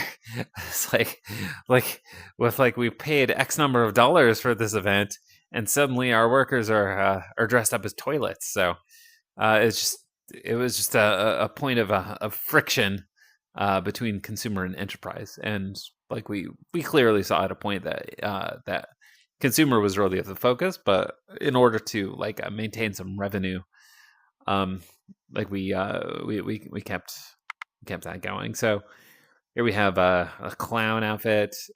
This is a Santa Claus, of course, and we had a Krampus outfit too. Maybe I can find it. Yeah, I can't. Yeah, and to mix and match a bit, would have things like this is my Sailor Moon skirt. Oh, here's the Krampus one. Yeah, there we go. So Krampus with a chain around his neck, but I'll keep on Sailor Moon for a bit, and then we had a lot of different hats, like a Terrifier hat, TV hat from the Skibbity characters, the furry, which was a complete misunderstanding. It wasn't supposed to be like a second head, like one head on top of the others. But then I communicate that, and people say, "Yeah, it's good enough." They move on. I kind of insisted when we did the duck, though, because the duck was kind of the mascot of the company. Because it's like we had a duck toy, and then when we got into animal avatars, like we had a few duck options. So both the hat and the head, and then the Krampus. Oh, I love it so much. Yeah, so we have the cameraman. Oh, a tester hat, because we introduced roles at a certain point. We have a plumber hat, completely original. Nobody's done anything like this, and it has an R on it. And then one thing that I asked for, which was the flower hat, a top hat, which actually was part of my uniform for a while. A moderator hat.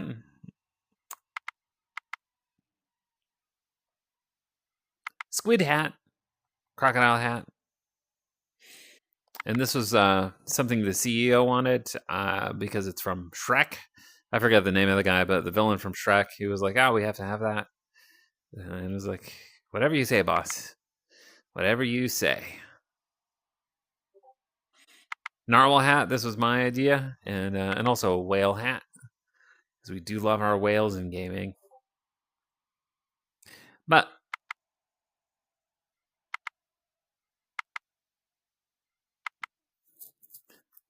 yeah, one thing we put a lot of effort into was faces. Like for some reason, for some crazy reason, we thought it was super important to like account for all different kinds of faces, because when you're dealing with humans, representation is really important. Like you want to look a certain way, and unfortunately people look really different from each other.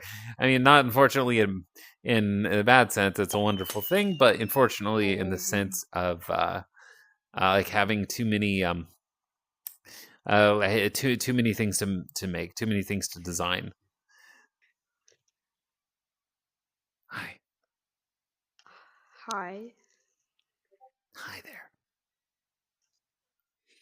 Hi. Right. So here's an example of one thing that I would need to do here. And like I go ahead and remove myself, Spider-Man. because they found me because they saw that this place was occupied. So what I would do is go ahead and put them on this list, and then click send, and then a few seconds later they would just go away. So nothing against them, but I'm recording right now, so I'm not able to make a private room. Anyway, so they're having fun in Kaiju Hide and Seek, and I am here explaining these cosmetics. So one thing that happened actually became an argument between developers and artists, is like the number of types of facial hair. And as you can see, there is an extreme amount of facial hair for our scant resources. And like one thing that our developer specifically told us was like, you do not need to make like 20 or 30 types of facial hair. And so like with those instructions, we did exactly that, which was just make a ton a ton of different types of facial hair, which which drove him crazy because he told us not to. But yeah, we have like different noses, different lips, different eyes, different glasses. Not enough, in my opinion. And even certain nose rings and earrings and things like that. So,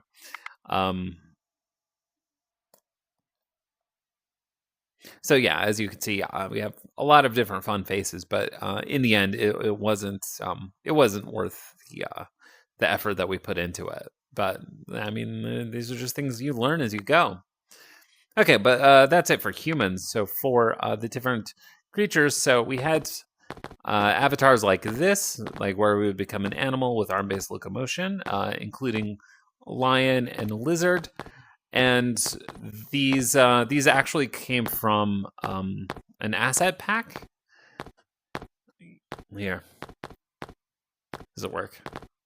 So yeah, the lizard is actually a chameleon. So these came from an asset pack, and we just like mapped them onto a rig, and yeah, we would just use them as characters. And this one actually had an ability, and I think it's maybe one of the things that made me the most angry was the decision not to have kind of rig flipping with this, because at a certain point, like I could like jump onto a surface, and like it would the rig would flip so that I would be able to like walk on the wall, because like they have sticky hands, and then like everybody here would look like they're walking on the wall, but then I could go and do it on the ceiling so that everything appeared upside down, and it was just opened up so much in terms of moving around the space, and I loved it. But we took it out, and I cannot recall why, but it wasn't a good reason. I'm sure of that. It was a terrible reason, like because I love the chameleon movement. I think it was making a bug or something. I don't know. But yeah, then we had a gorilla, because that was from the asset pack. The pig, the hippo, the capybara, the dog. People would be dogs and cows and rhinos. And we have the spider. So the spider, as we saw before, has this one ability of being able to use webs. So it was a pretty big advantage over everything else. And then we get into the other ones. This is Gorilla Tree, and Gorilla Tree actually has a version in Animal Blocks now that is like a Vox-based model. So we translated that.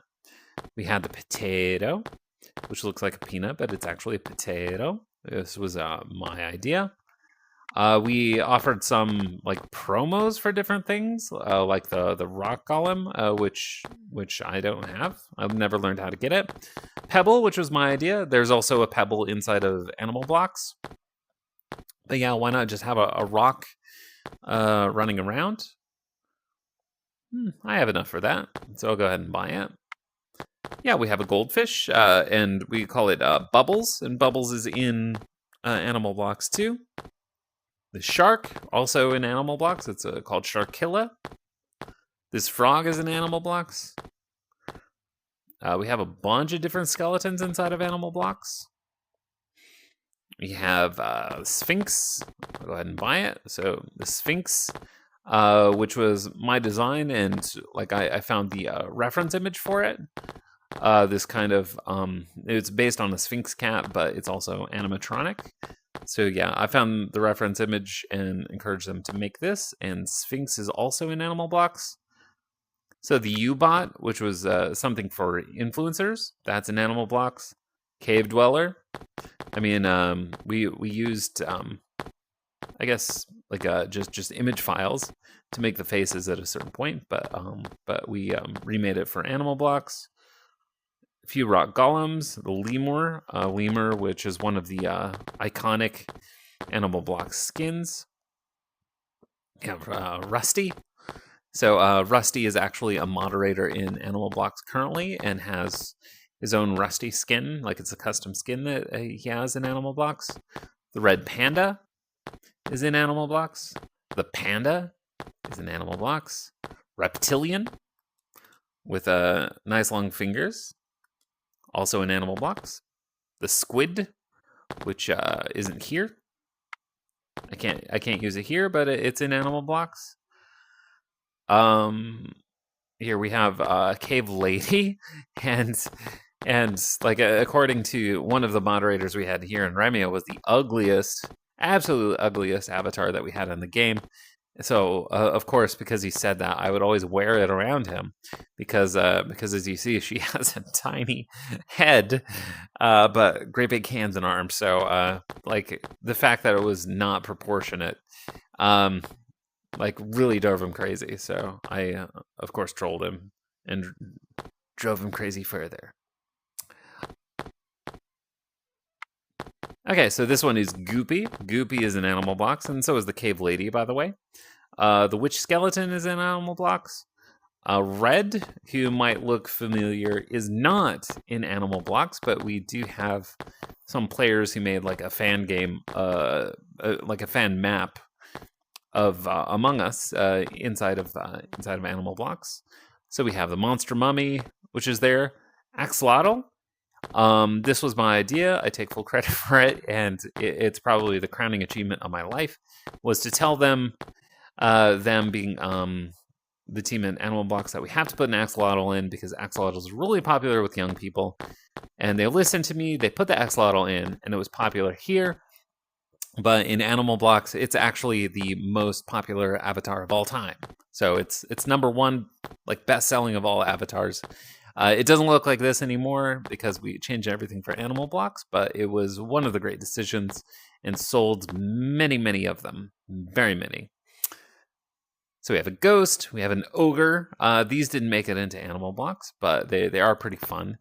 Actually, in our Discord channel, we use this face a lot because it's just so comical. I really enjoyed being this one.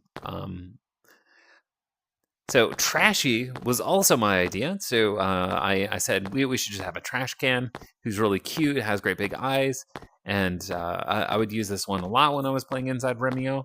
And only after I rejoined the team in Animal Blocks, after leaving Remio for about a year, I encouraged them to like revive Trashy. So we had a Trashy 2.0 like as an outfit.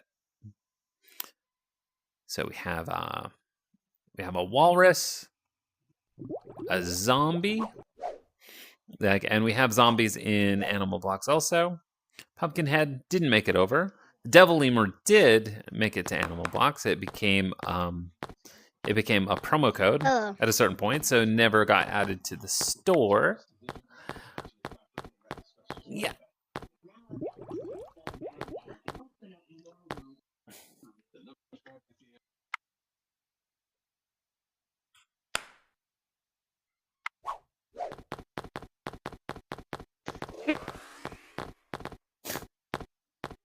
There they go again.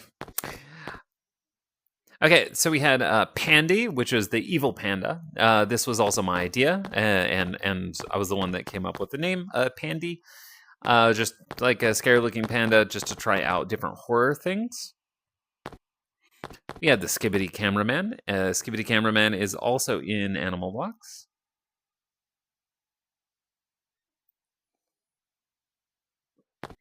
We had Meowsles. Meowsles are our buff cat, who is also in Animal Blocks.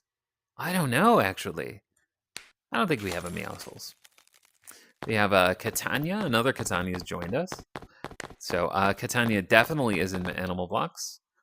We have a Jester, like a Jester avatar. Definitely made it to Animal Blocks too. King Monkey. King Monkey, which is not, like, it didn't make it over to Animal Blocks.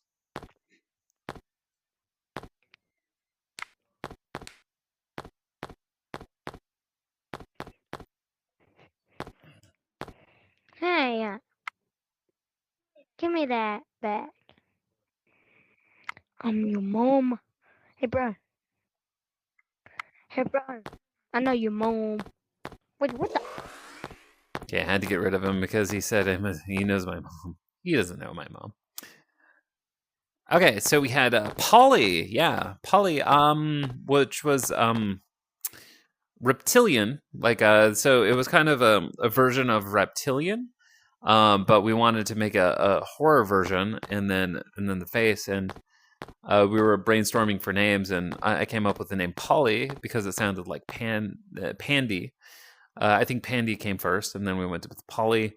And yeah, I thought it was a really creepy name. It reminded me of the Nirvana song, so it was really fun.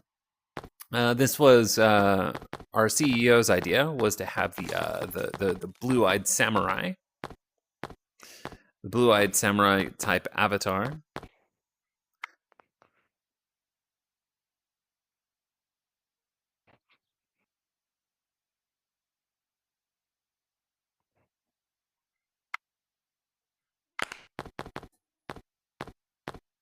What? He really wants to come in here, and I really don't want him to. Okay.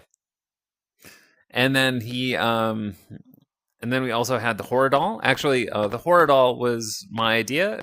It's based on actually these African like figurines called Nkisi, so Nkisi.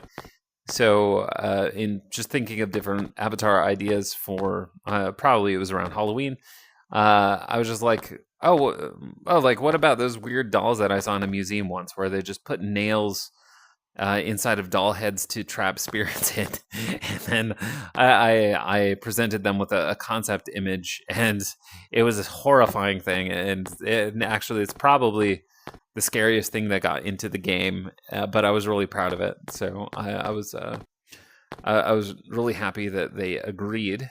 Yeah, we have a dragon that did get into animal blocks. We had this kind of Amazon box looking thing, and this was a promo. We called it Remazon Prime, and I don't remember why we had this exactly. I think it was for like friend invites or something like that, like inviting friends into the game, and you could have that. Same with Alpha Bean, there was a promo attached to it. This was my idea. It was actually based on the old Windows 95 screensavers. You remember what screensavers are? So yeah, it was just flying toasters. Then we had hummingbirds. We had skeleton birds, like a plumed dragon, the bee, which was part of one of our bundles, bald eagle, a phoenix, a bat, a moth, an alicorn. So I was really consistent that we do neither unicorn nor Pegasus, but we have an alicorn, and we name it as such. Then we have the what is it called? A mechanoid. This is like a mechanoid dragon or something. A toucan. I'll go ahead and buy that. Yeah, we have a toucan. We had a bearded vulture. Like a lot of these were my idea. Bearded vulture was from our CEO. Yeah, he just thought they were really cool birds. Flying money. I forget who had that idea first, but yeah, it was really fun idea at the time. We have a Hydra. A Hydra was actually the most expensive avatar we ever had. Like I think a lot of them averaged like a few thousand coins. What we called rems, actually, or even a few hundred rems for some of the cheaper ones. But the Hydra was the most expensive. I think it was 25,000. So we were kind of reaching, I'm trying to reach the whales with that one.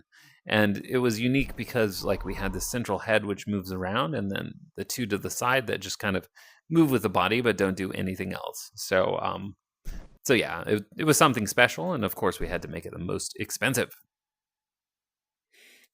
We have the chicken avatar, the owl, blue jay, and cardinal. Blue jay and cardinal are really cute, so they were fun.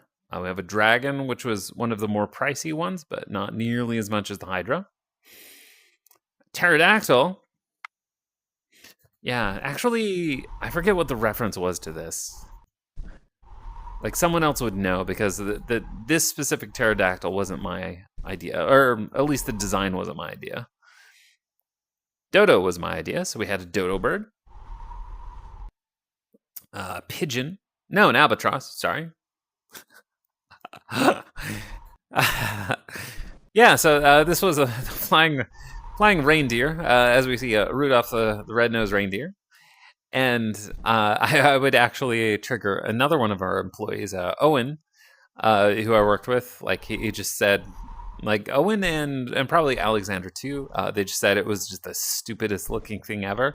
So, of course, like, whenever I was around them, I would wear it pretty often, like, just because I thought it was so funny. Yeah, we have the Caudioptrix, because like the transitional animal between a bird and dinosaur. Like, I thought it was quite fun and interesting, kind of a scientific deep cut. Here we have the pigeon, which is one of our free avatars. The duck, the rubber duck, which is again the mascot for REMIO, unofficial mascot. Flamingo.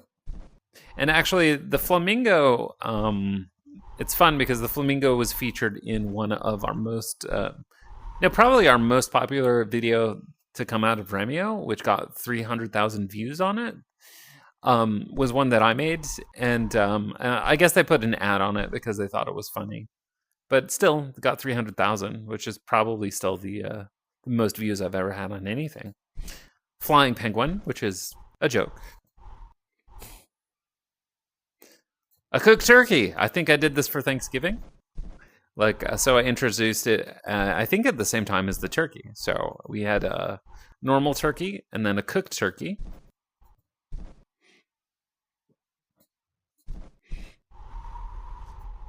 So this is a crow. Shoehorn bill, like a shoehorn bill. Parrot, which is the default one. And finally, the black heron. Okay, so Wing It you saw before, and the few changes that I noted earlier, but Wing It was actually the thing that a few of us wanted to do. I mean, this is the experience we wanted REMIO to become for a time. Like, we went with Animal Blocks instead, which was a good choice. But I think this was also a good choice. So we had multiple roads to success, if you ask me. So, but like, that's debatable. That's debatable. So we had a tag mode, in which it's just infected. We tag each other, and then snitch mode. So if we turn on snitch mode, suddenly what we're going to see is like the snitch flying around, which you would go and grab, and then once you grab it, yeah, you can see it shining down there. So once you go and grab it, you get points for as long as you possess it, but then somebody else can come along and try to take it from you. So, yeah, we tried a bunch of different things here. Here, it came my way. Why don't I go get it? Or not. Or not. So we tried a lot of things here. One of them was like you could eat dragonflies to become bigger, and the bigger you were, the deeper your voice got. So we had voice modulation. And then when you were small, your voice would become higher. We also had it so that if you landed on somebody, that person would turn into an egg. They would like fall to the ground, turn into an egg, and just stay there until your egg hatched, which would happen after 3 or 5 seconds or something like that. And that idea actually came from the game Joust, which is an 80s video game. and it was my idea to make that live again, even though our audience wouldn't be in on the joke. But it was so quirky that I thought it would be a good thing. But yeah, actually, what ended up happening is it helped a lot with role play. Like people would like put you in an egg, and then you would hatch and be really small, and then they would call you their baby. And another behavior that we found quite commonly is that based on the avatar you have, like right now I think I'm the parrot, but based on the avatar you had, like you would be set into different different flocks. So the parrots would all be together, the pigeons would all be together, and so forth. Okay, but now you see the thing that I just turned on. Like another thing that we enabled was flipping. So like I'm upside down right now, and this was inspiration taken from Yeeps, another game, and we liked the mechanic there, so we just decided like let's just give it a try, see if turning yourself upside down would work. So that's an example of something that we experimented with consumer. Even though the enterprise clients, it's something they would never do, and if they even tried, it would make them sick.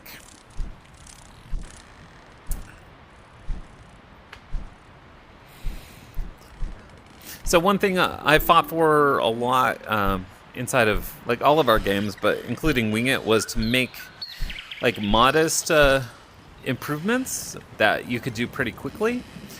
Just because they add kind of depth to the experience, but them alone might not make a huge impact. So yeah, I was always looking at the details. And what you may not notice now is that I've landed on this, and actually beneath me it's raining. You can't see that it's raining because I'm on top of the cloud, but you can perhaps hear the hear the storm clouds that I'm standing on.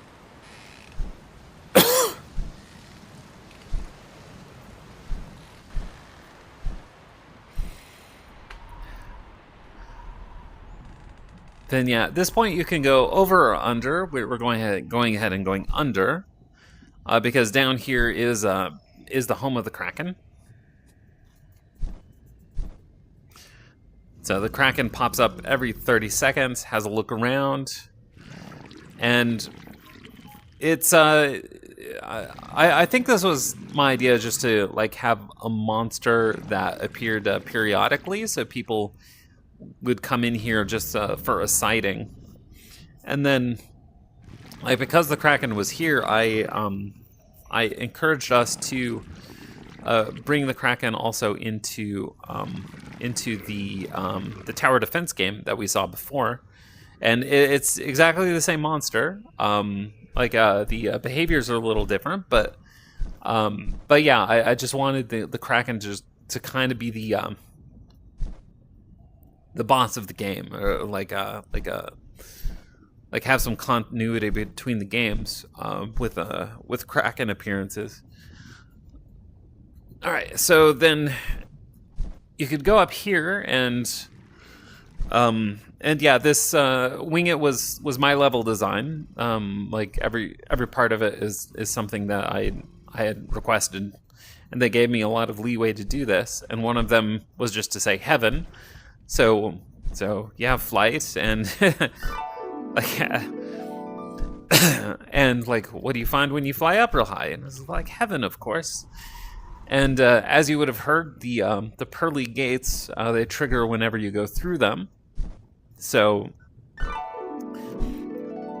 yeah, that was another little detail for people to enjoy as they were flying around, so that it wouldn't be completely monotonous. And then for the flying itself, as you see, I'm doing a lot of flapping, which of course we worry would be tiring for people.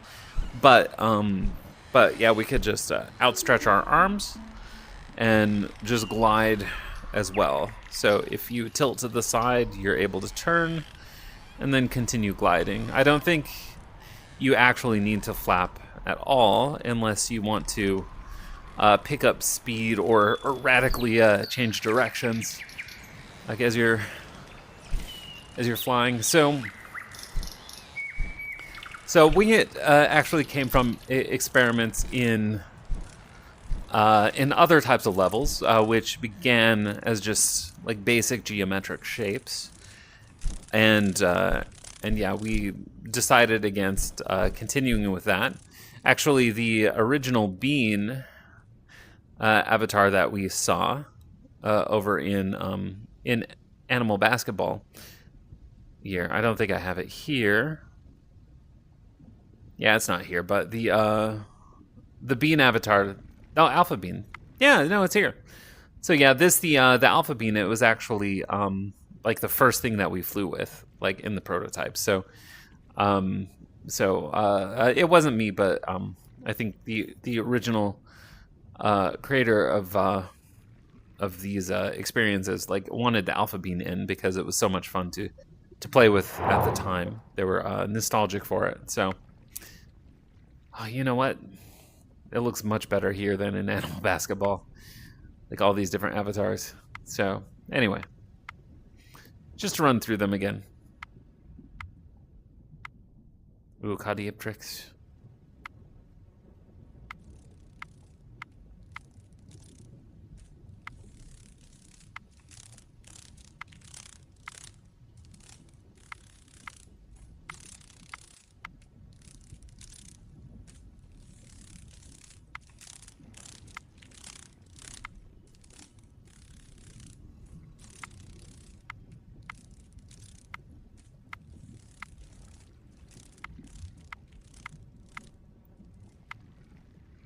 Okay, welcome to Escape Room here in Remio. So, as you can see, the models are a bit rough, but it is fun to play with zero gravity, which actually is really easy to do in Unity development. You just don't add gravity to it.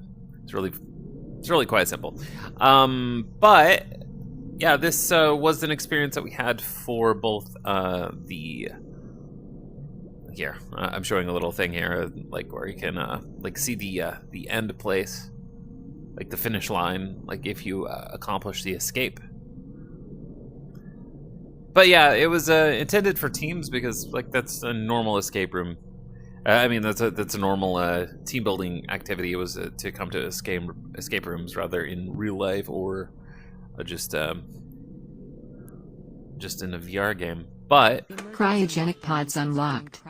Releasing door locks. But yeah, you need a few people to actually get the experience started. But I have superpowers, so I'm able to go through it. And yeah, this actually didn't always work well for enterprise teams because it's hard to organize, and there are different levels of challenge. So like as an event host, you always have to be with people and just make sure they don't get stuck, because they might get stuck here because the first level is just like hitting these colors in sequence. So as many people are in these pods, you're gonna have like different colored flowers here, and someone you hope would notice that the blue person needs to hit their button first, and then whatever color, the green, the red, the yellow. And if you do it in the right order, you can escape. But if it just takes too long, critical. we'll hit the 24 skip minutes of reserve button, oxygen and then remaining. just come to this one, which has this sequence. This sequence here. So what you are meant to do next is go ahead and find. Oh, I guess I just have one. Is go ahead and find the different codes. Just looking around on the walls and such, trying to find the number and the number and the shape, but I don't remember where. Oh, there's one. So for example, 4 clover. So you'd hit 4 clover, then be able to open it, and once you're in there, you can find that cartridge, which you would then be able to put in here. And once you find them all, you're able to open it and move on to the next door. But cheat. Power to chemical chamber has been restored. So Chemical chamber opening. So we've restored the power. In the next room, we have... let's get rid of that. We have the right sequence of bottle. Actually, I don't remember which is which. But yeah, as you can see, this one just is wrong. But you'd work through them all. And with the right sequence, actually, you would make some dynamite. And you'd attach the dynamite to this door, which is to the control room. Skip. There we go. All right, so here goes. All right, once it blows open, we need to, yeah, that's the time we have left to do this. But yeah, we need to, what do we need to do here? Need to put these in the right sequence. God, it's been so long. So yeah, I can click on it and put it in positions. So 2 would be right there. That's blank. 4 would be right there. It's the blank one again. Blank. Blank. Blank. Where are you? Blank. Well, anyway. So once you find them all and put the cards in the right order. Here, you know what? I'll just power through it. Oh, there I did it. See? All right. Power to engines have been restored. All right. Takeoff in Then the 3, best part, 2, the payoff. 1. Like here in the control room, we go into hyperdrive. Use the hyperdrive and go into light speed. And there we go. We win. Like we restored power to the spaceship, and we have now escaped. So the funny thing about this is that when we opened up Remio to consumers and just had regular players, we hadn't added like a bunch of new games yet. Like we were busy with the transition. So some of the games came after and were more consumer focused. But this one was around for a while. And in the early days when people just started playing the game, like you would have players just playing the escape room again and again and again, even though they solved everything. But we found inexplicably that some players just liked the predictability of it. So this is where we really started playing around with mechanics. By having these discs, and you would hold the grip button to teleport to it, but you do the trigger just to bring it back. So if I wanted to stay where I am, there we go. You have the dummies out.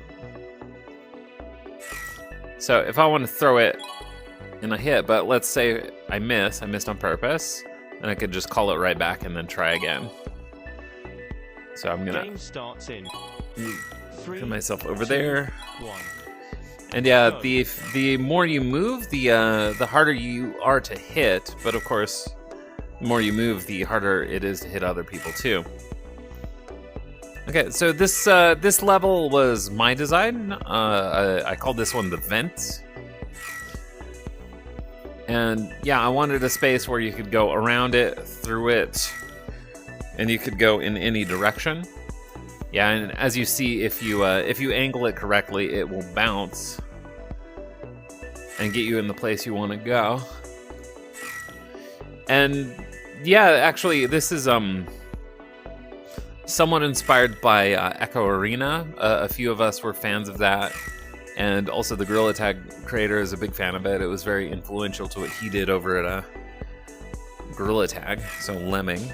So yeah, it's no exception here.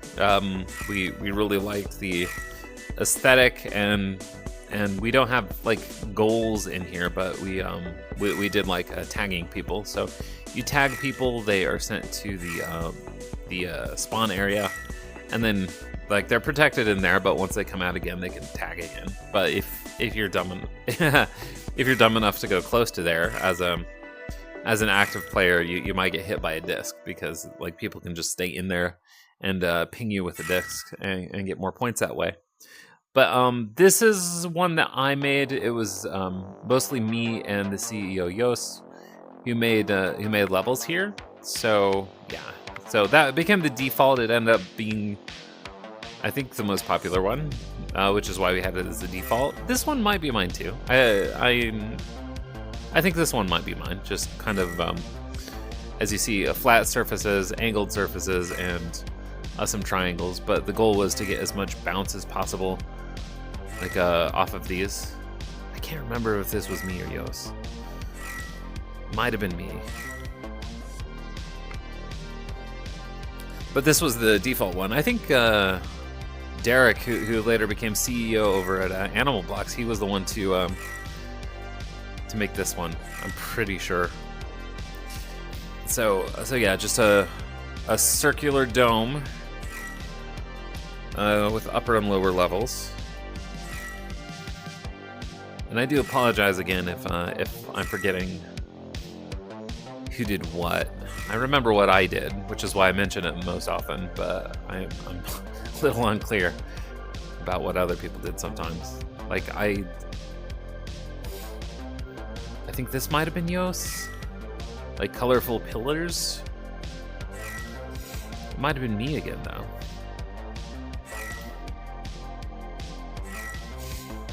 Yeah, because the one I really liked was the vents, and it ended up like being the default one, so I was pretty proud of that. Like that I could make a nice Discord level, but yeah, I don't think this was me actually. It might have been Yos. But this one's fun too. It looked nice. Very retro futurist. Here, and then map 4, which is another one just with walls and angles. But anyway, yeah, those are the maps. So this was quite fun. This is where the idea of really getting into to esports. Really get into esports became a part of the discussion, and like our event organizer Ellen got really good at the game, like because she just played with so many people through the events. Yeah, so she was the person to be. I was never very good at it. I was very much a lower tier player because I have weak aim. But I still enjoyed it. It was still fun to play here. And I don't know. I'm only using one hand to move around. It is a two-handed experience because you can like you can have these discs, and if you didn't notice, they grow in your hand the longer you have them. And of course, like having a bigger disc makes it easier to hit your target. But I mean, you can just send one in a direction and use the other one to attack, so that if someone you feel like is getting too close or you're about to get hit, you can still be holding this one and then hit grip on the other one, and you'll just teleport over there. So you can make a pretty complex strategy out of that. Here, let's see who's on the leaderboard. Yeah, nobody looks familiar. So these are players that came along after basically we stopped developing for us. So they've probably been playing for a year without us ever meeting them. Okay, so now we're starting to get into spaces. Oh, I still look like this. Whee! Nicely done.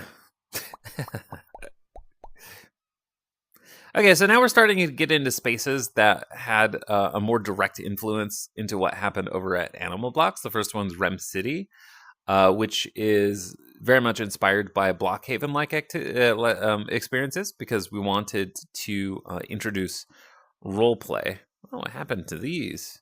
What happened to these?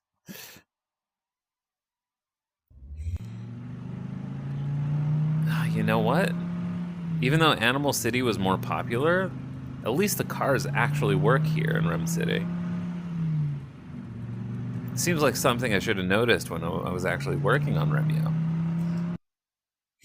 Oh yeah, let's stop in the movie theater. The movie theater actually, I wanted to turn this into like a place where we could watch fan videos, like have it streaming from select YouTube channels. But yeah, as I was saying, we were taking inspiration from like some Roblox experiences, um, like Blockhaven, which has like billions of visits, and of course we wanted a piece of the action, so we built a few buildings, like the hospital and so forth, and on top of that, the outfits. Here, I think we have a shop in here. Ugh.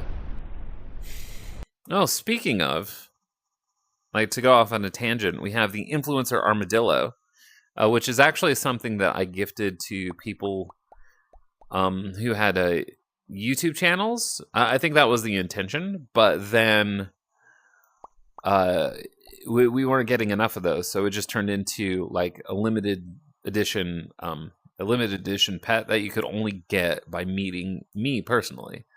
So I got 100 of them, and then the first 100 people that I bumped into and liked, to be honest, I would give it to them, and then they get one of their own. Oh yeah, the story isn't in here; it's only in Animal City. But yeah, this is where the idea of having outfits came in, and the intention was to have the outfits as part of getting a job in one place. So, for example, I could be a police officer, and I could do that if I own the outfit. I didn't necessarily need to wear it; I just need to own it, which I do. Then I'd click on it, and if I was in that job for 5 minutes, then I'd get 100 rems. So the difference between different roles is that if you claim a job like a prisoner, because you have the outfit, you would have to actually stay in the cell for 5 minutes. So you stay here for 5 minutes and you'd earn 100 rems, but the police officer is the only good one, actually, because you're allowed to go out on patrol, so you can walk around and so forth. So yeah, there was a bartender, and let's see what other jobs I had. Oh, here's the shop, the boutique. See, we spent like a lot more time with Animal City, so kind of forgot how this one was situated. But yeah, here you'll see some of the outfits here. Like the bartender has to be wearing this bow tie suit, and let's see what else. And the nurse or the doctor can work at the hospital. The waiter works at the cafe. Police uniform is for police, of course. This is the burglar uniform. So yeah, they'd come in and buy that and just be able to stay in one space and earn like up to 500 a day. What happened here? Oh my gosh. But anyway, so yeah, since we're here and it's peaceful, I can go ahead and talk about pets for a bit, because like pets were basically the only lever I had to pull when I took over Remio for myself. Here's a supermarket. Yeah, there's a cashier job too.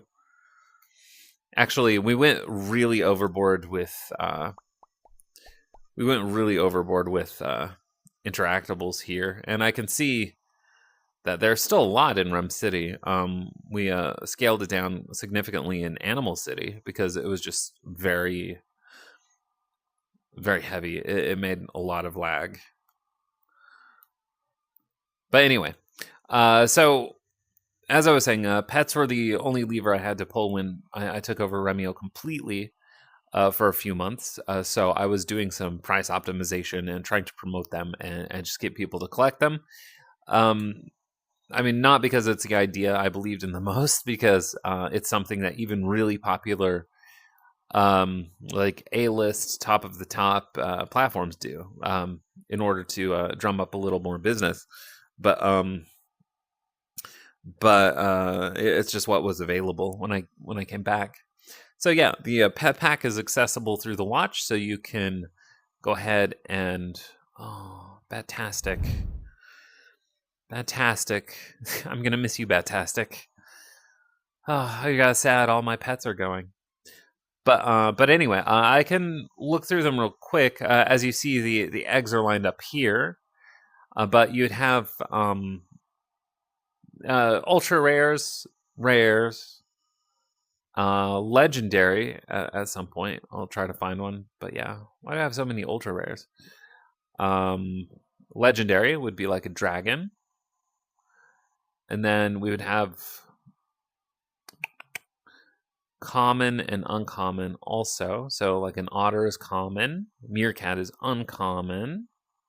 And I think that was it. Common, uncommon, rare, ultra rare, and legendary would be all of them. Squid!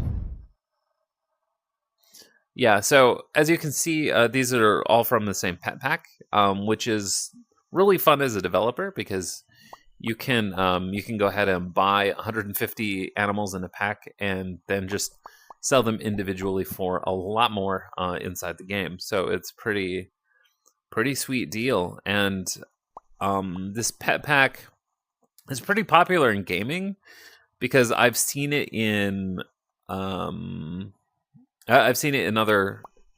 games, like not VR games, but like 2D games as well.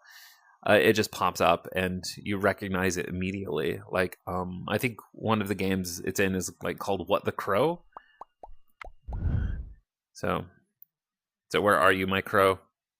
Ugh, I have to get rid of this whale. All right, I just made 100 for my job, which means I've been in here for 5 minutes. All right, so there's this game called What the Crow? Yeah, get out of here. That uses this crow, like right here. It's called Murder Boy. We did have fun. Timmy the Two? I don't know where that name came from. Rattlesnake. Do I have the honey bear? That's the honey bear. Yeah, the honey bear was in a bundle. Yeah, it's the only one that actually has something different about it, which is the dripping honey. So yeah, anyway.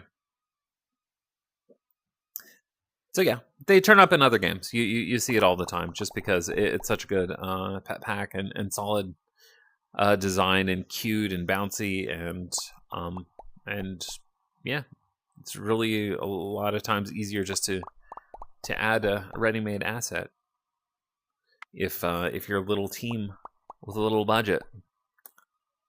Anyway, as you saw, we had cars that we rode in before, and then brooms, which you just kind of use the grip button to grab it and then trigger to move yourself forward to move quickly throughout the space. The tall tower. We used to have day-night cycles, but it looks like that is broken. Then we added a house customization. So first you would come over here and claim a house, and then the items would pop up, and then you drop them in, whatever you want.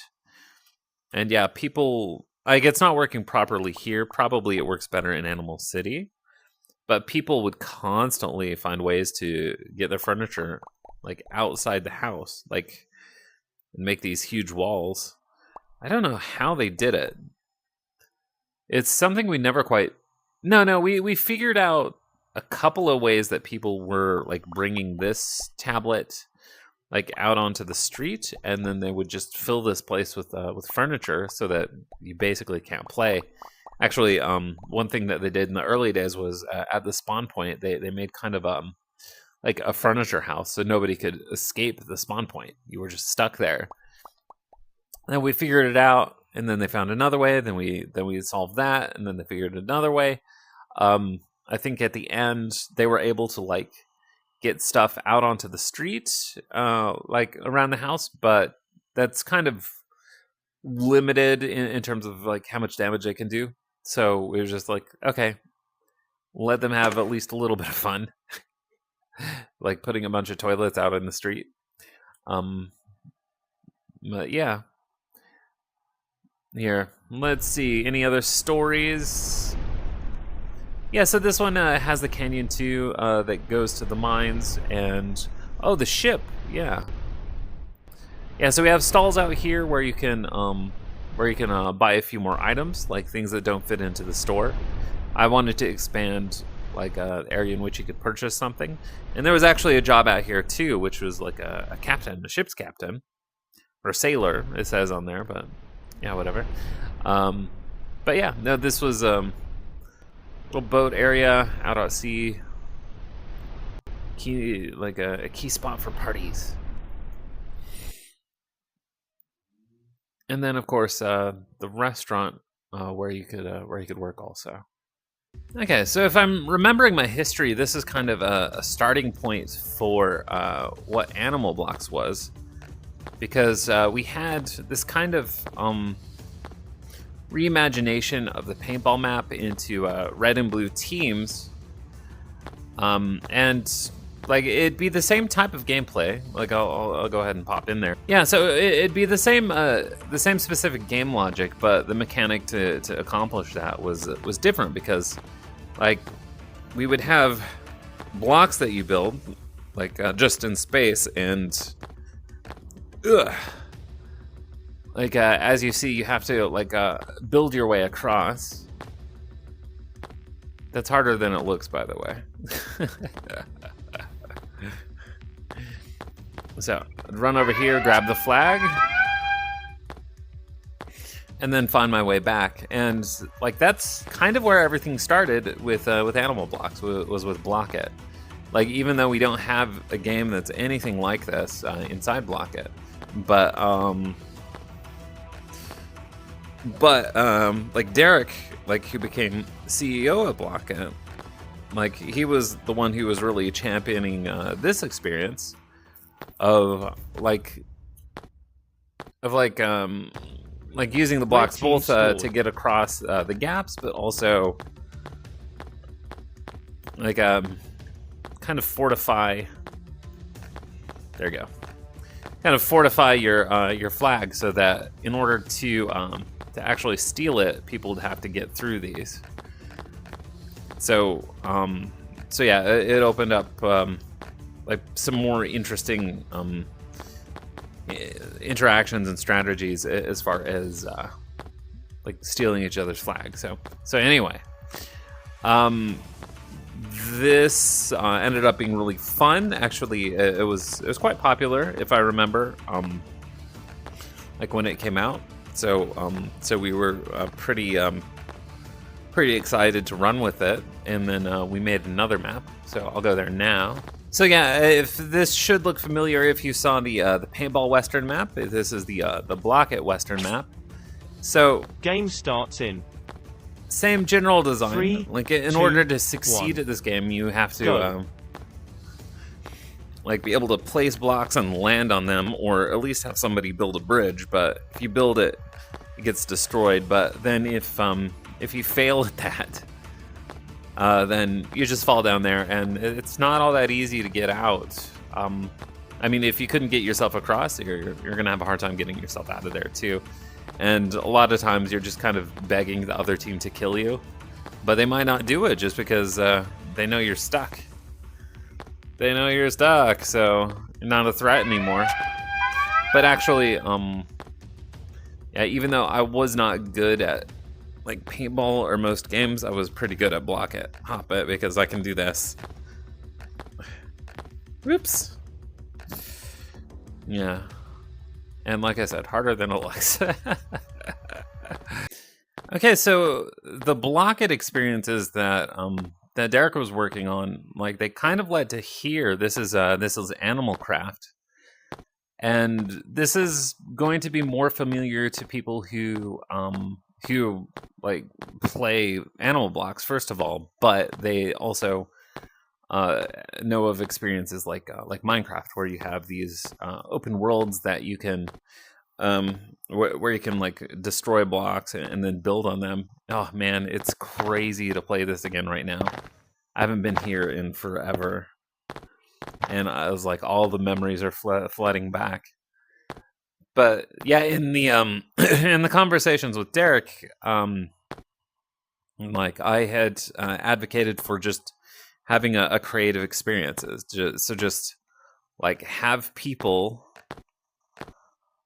play the game, play a game where there is no game logic. Like there's no winning and losing. It's just like they just need a space where they can build, and they'll do it. And in the end, I was proven right because one, people liked it in here, and it was like educational because like we were able to come in and find out like what works in terms of building. So it became a really popular space. Like this and like Animal City were the most popular experiences like at the end of Remio's life.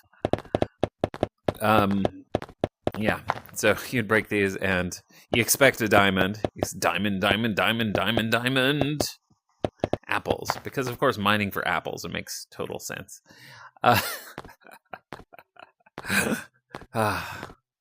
But still, the innocence. But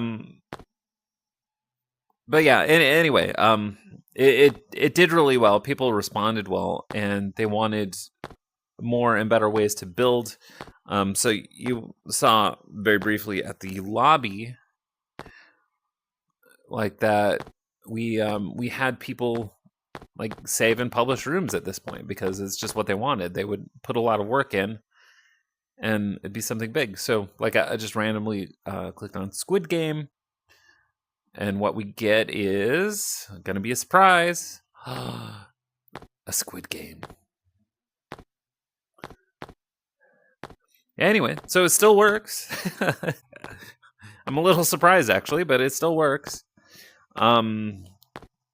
We had this place, and at a certain point, we tried to add enemies to it as well. So, like, we had scorpions, and people. I don't know. I can't remember what the reaction was. I think that was mixed at best. Like, because you would be like living your merry life and building as you would like, and then suddenly you hit a block and a scorpion pops out. So yeah, it's too bad I can't really show those off anymore. But it was a fun experiment to run, and yeah, the block selection. Yeah, it was with this menu, which is like in my opinion a bit too small. And it's like even now when I'm trying to show it off, I'm having a rough time making it work, which is part of the problem. But let's see if I can figure it out. But it's always a bad sign if the person who was aiding with design and then running QA on that design, once it was built, like if they can't change it, then what hope is there for the normal player? But yeah, I don't underestimate our players at all. But yeah, anyway, I guess I'm just stuck at wood because I can't figure it out. It's probably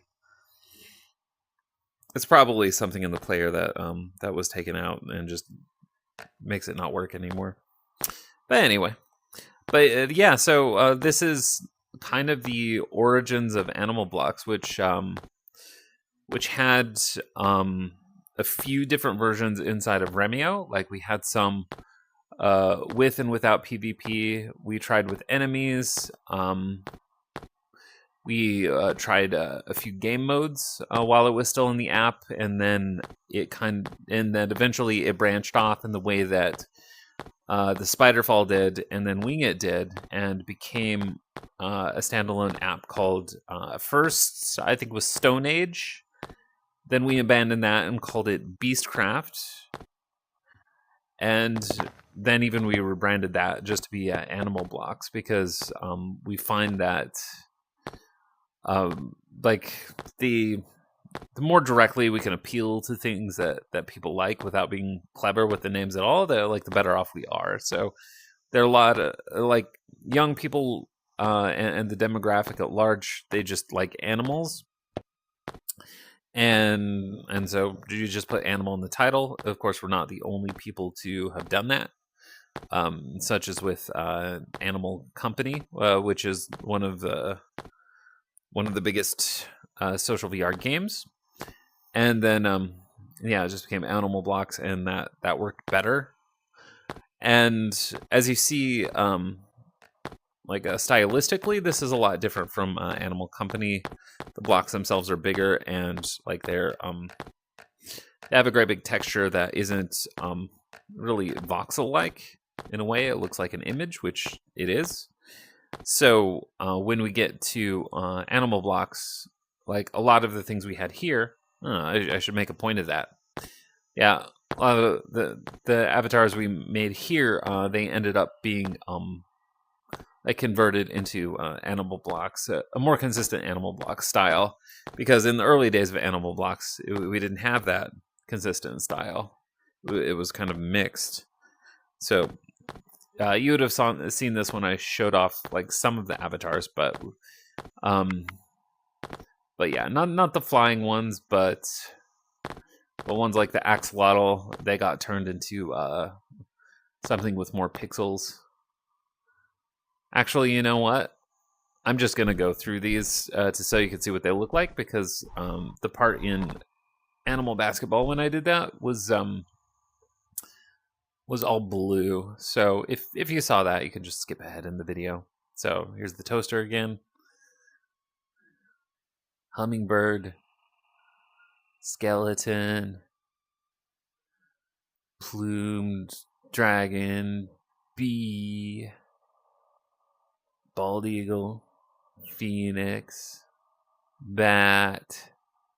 Moth. Alicorn. Mechanoid. Toucan. Bearded vulture. Money. Hydra. I told the story here.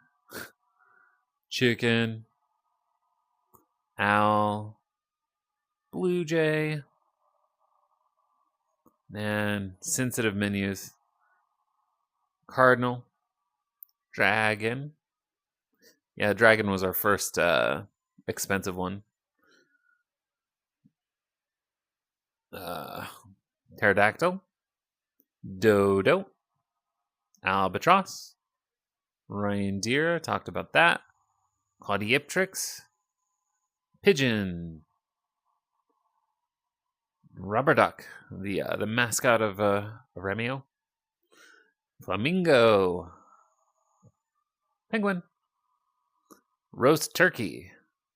Non-roast turkey. Crow. Shoehornbill. Parrot. Black heron. Lion. Yeah, we have a lion in Animal Blocks, but it's like King Leon lion or something. Cat. I have a few cats there. Gorilla. Pig. Hippo. Gorilla. Yeah, second person joins, so they always bring more people. Yeah, he's leaving us alone. That's good. Capybara. And we do have a capybara bundle in Animal Blocks. Actually, I think it's the most popular one. People just love their capybaras. Dog. Cow. Rhino. Spider, which we've seen a few times.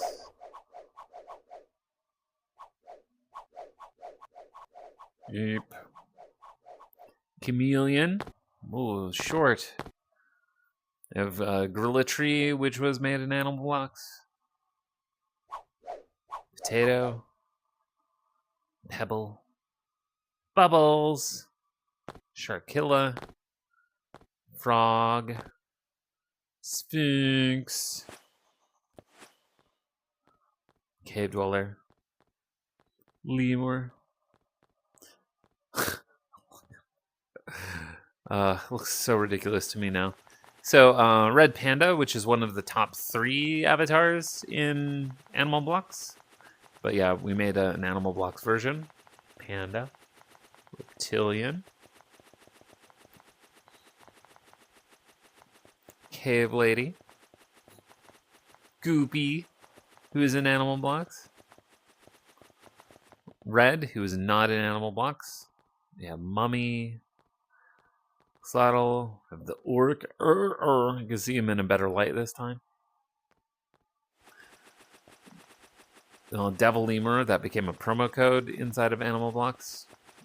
Inactive now. Pandy. Camera Guy. Cameraman. Skibidi Cameraman. Meowsles. Catania. King Gorilla. Ooh. Polly. Samurai. Haunted Doll. And Dragon, which I don't have. Okay, so yeah, this is where it all started. Okay, I think the this retrospective or grand tour of REMIO is gonna finish here, because which is fitting. This was the most popular space. I showed this off in part through Rem City and also the updates that I made when I took charge of Animal Blocks. Or no, I never took. Let me say that again. So when I took charge of REMIO, that later became Animal Blocks because all right, let me start again.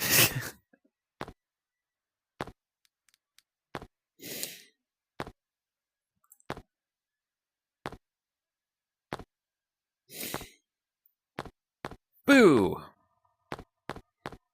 Yeah, I did always like this one. I'm very proud of it because, like, for some reason, I just really became fascinated by Inkisi, and I had to put it in the game somehow, and I did. And then people saw it and were horrified, and that made me happy.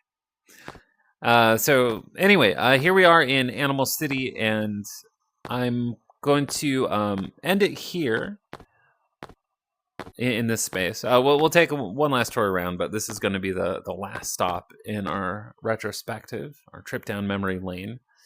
The reason being is that some of the spaces that we could go to aren't actually in the project anymore. So they're just, at this point, just kind of lost to time. For example, if you don't mind me talking about it a bit, like we had the boardrooms, which was meant to be a functional meeting space, but ended up just being a broken piece of trash that nobody liked. So, so for enterprise, like even though like we were making boardrooms available, people didn't really want to use these headsets as a productivity tool, which anybody who is serious about VR has to admit that never took off. Like even though bigger fish like made a go of it, like tried to make it for productivity, like most people just wanted to use VR for games, and the enterprise clients we had were no exception. We had red light, green light. I'm gonna try to go in, but I'm sure it's not in the project either. And that was really fun. That was kind of based on motion, and used the Squid Games enemy and aesthetic. And you were wearing tracksuits, and it was pretty fun. That was by Jahanzep, who moved on to another VR company or another gaming company with Roblox Creations. And disc golf, I can't show off. I don't think it's in the project. But disc golf, as you can imagine, it was like 2 different disc golf courses, which were like pretty nice for an enterprise, but it ended up being a bit long. Like they didn't really go for longer sessions, and then for a consumer, it was too slow for them, so it was quite didn't quite take off. The Tron room was this kind of weightless, like cyberpunky feeling rooms that had like lightsabers and stuff like that. And we had a couple that were made by other people. We just added them since they were clients of ours and they wanted to use the spaces. They just needed our infrastructure to do it. So like Area X and the Hall of Heroes was by a German group called Immersive X, I think is the event they run. And then yeah. Yeah, so and then things like Gorilla Craft PvP, actually that is no, we were in Animal Craft PvP, which had all the different animals. Then Creature Craft and Gorilla Craft VR, like they had the same thing, but with just different permission structures, because we wanted to see what works. Just kind of like testing which kind of thing people gravitated to most. But like for myself, it seemed a bit redundant. But like the executive suite at Remio did like to did want to get some data before they move forward with things, but it took a lot of resources. Anyway, I hope they don't hear that.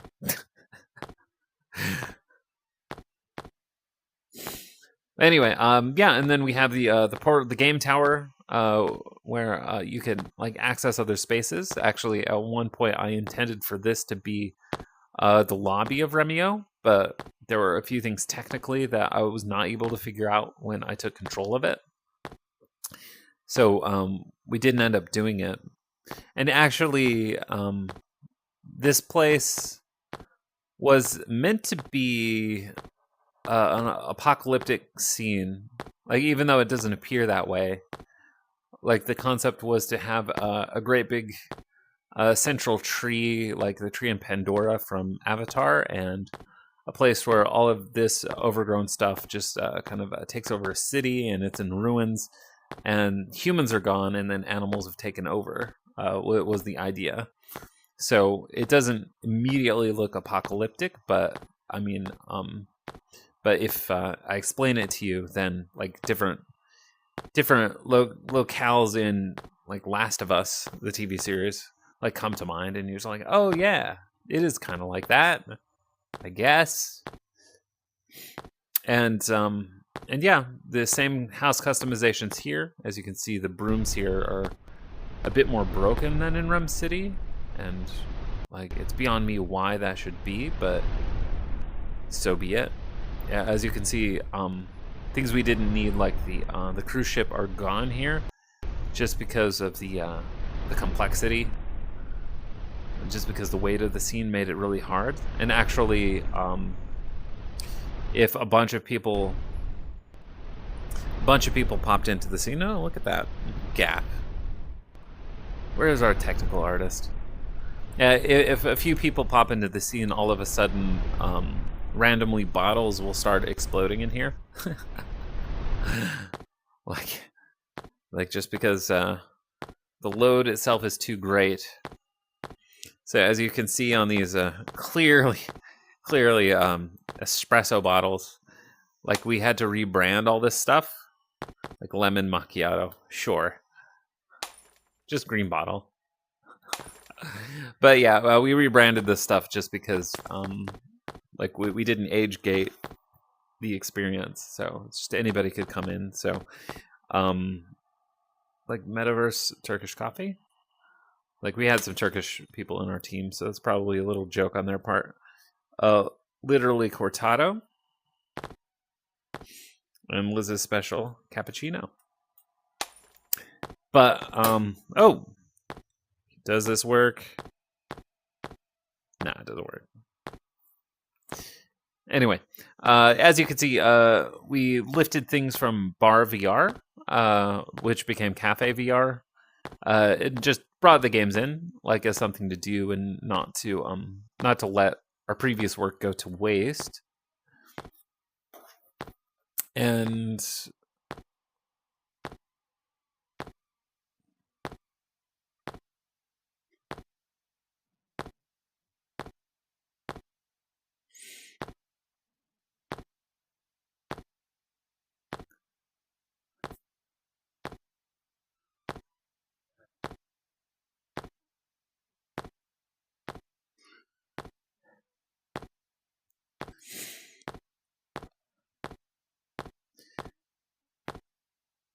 and yeah, not to give all the credit to Gorilla Craft or Animal Craft or whatever name you want to call it, like and those experience of like block building for creative reasons inside Remio.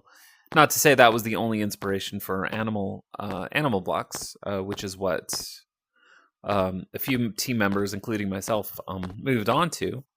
But um, but yeah, a lot of the lessons we learned in Animal City also were incorporated in Animal Blocks. So we still like are really animal focused, even though we have a few different creatures, and like we still want people to role play and like act out as both the animals they are, but we have outfits there too, so they can act in different roles. We have a space called Blockhaven, which, as the name suggests, is intended for that kind of role play, and it remains very popular. And like create and building there is very popular. But we also included mini games in the way that we did with Remio too. So we've built several, and in the future we expect to support our builders even more, so they can make newer and better stuff and start making their own games and so forth. So we expect that's the direction it will go in, because the players kind of just like they appreciate getting a space to express themselves and like find ways to have fun.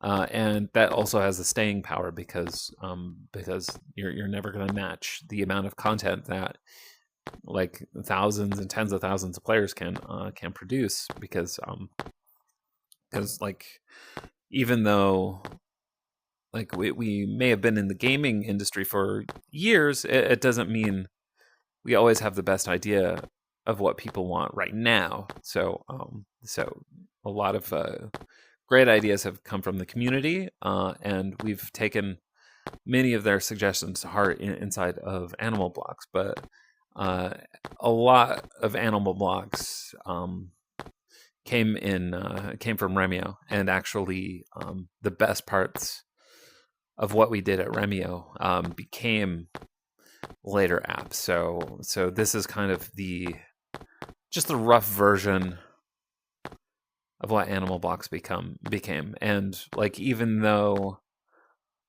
not much development happened like in the last year and a half of life that Remio had, beyond a few months where I was doing some cosmetic changes and working with the community. So beyond that bit of time, like we still help, I'm stuck.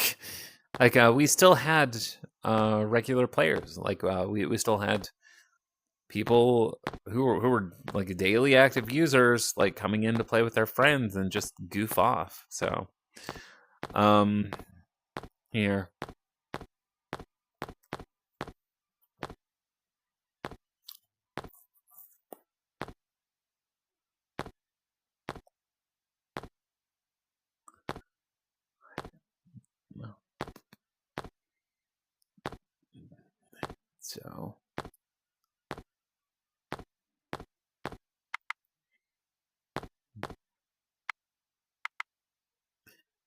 So uh,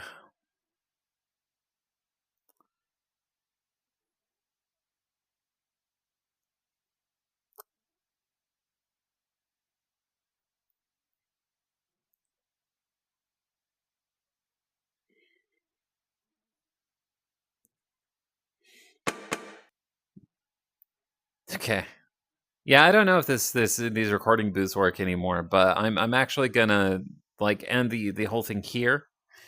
Alone in a room with a honey bear, a rattlesnake, fantastic, and a squid, while I myself am a green-skinned, bearded man in a police uniform and a Sailor Moon skirt. It seems fitting. So, Animal Blocks is alive and well. So, like the best parts of Remio were kind of boiled down into that experience. And even though we couldn't take the whole team with us, because we just never had the resources for that, like at least in Animal Blocks, we did have the focus, the experience through the research and work we did here, and the recording ended. Well, anyway, that experience and our ability to work together as a team, with Derek and our team doing dev work, me working with the community and some design, and artists like Tolga, who worked in Remio also. So, but also Ryan, who didn't, but he is also doing some really great work. So that team has been able to come together and do great things here. But yeah, it's like with Remio going, and even like some of our current like Animal Blocks players followed us from Remio. So I think like they have said, and I'll say now that it's just like I'm really grateful for. I'm recording again. So I'm really grateful for the time over at Remio. I came in like mostly to help with QA, but like my character is such as that I can't like leave other parts of the business alone. So I quickly shifted into to doing some design, but I think they landed on product manager just as kind of a catch-all term, for things I was doing, like with community and events, and working with our enterprise clients, and like giving feedback on strategy and design and so forth. Like even like hopping in to do some work on levels, which then I would send to technical artists, and they would turn it into a better version of that. Um, so yeah, that's to say, just Remio let me be creative as well. It made me better in terms of pitching my ideas and like needing to justify them, and also it made me better at hearing like the community and the people that play the game, just to know what motivates them, or what keeps them engaged, and like what are the things that that we can give them next that will keep them like as engaged players, and also in terms of like building a culture, like making sure like that you have set standards of behavior for your community, so that it doesn't devolve into just blanket toxicity, which like, to be honest, it just happens in a lot of bigger platforms, like where you could predictably run into some pretty ugly experiences. And like I would say I have not found a better community than Animal Blocks in terms of like free to play. Like it just doesn't exist.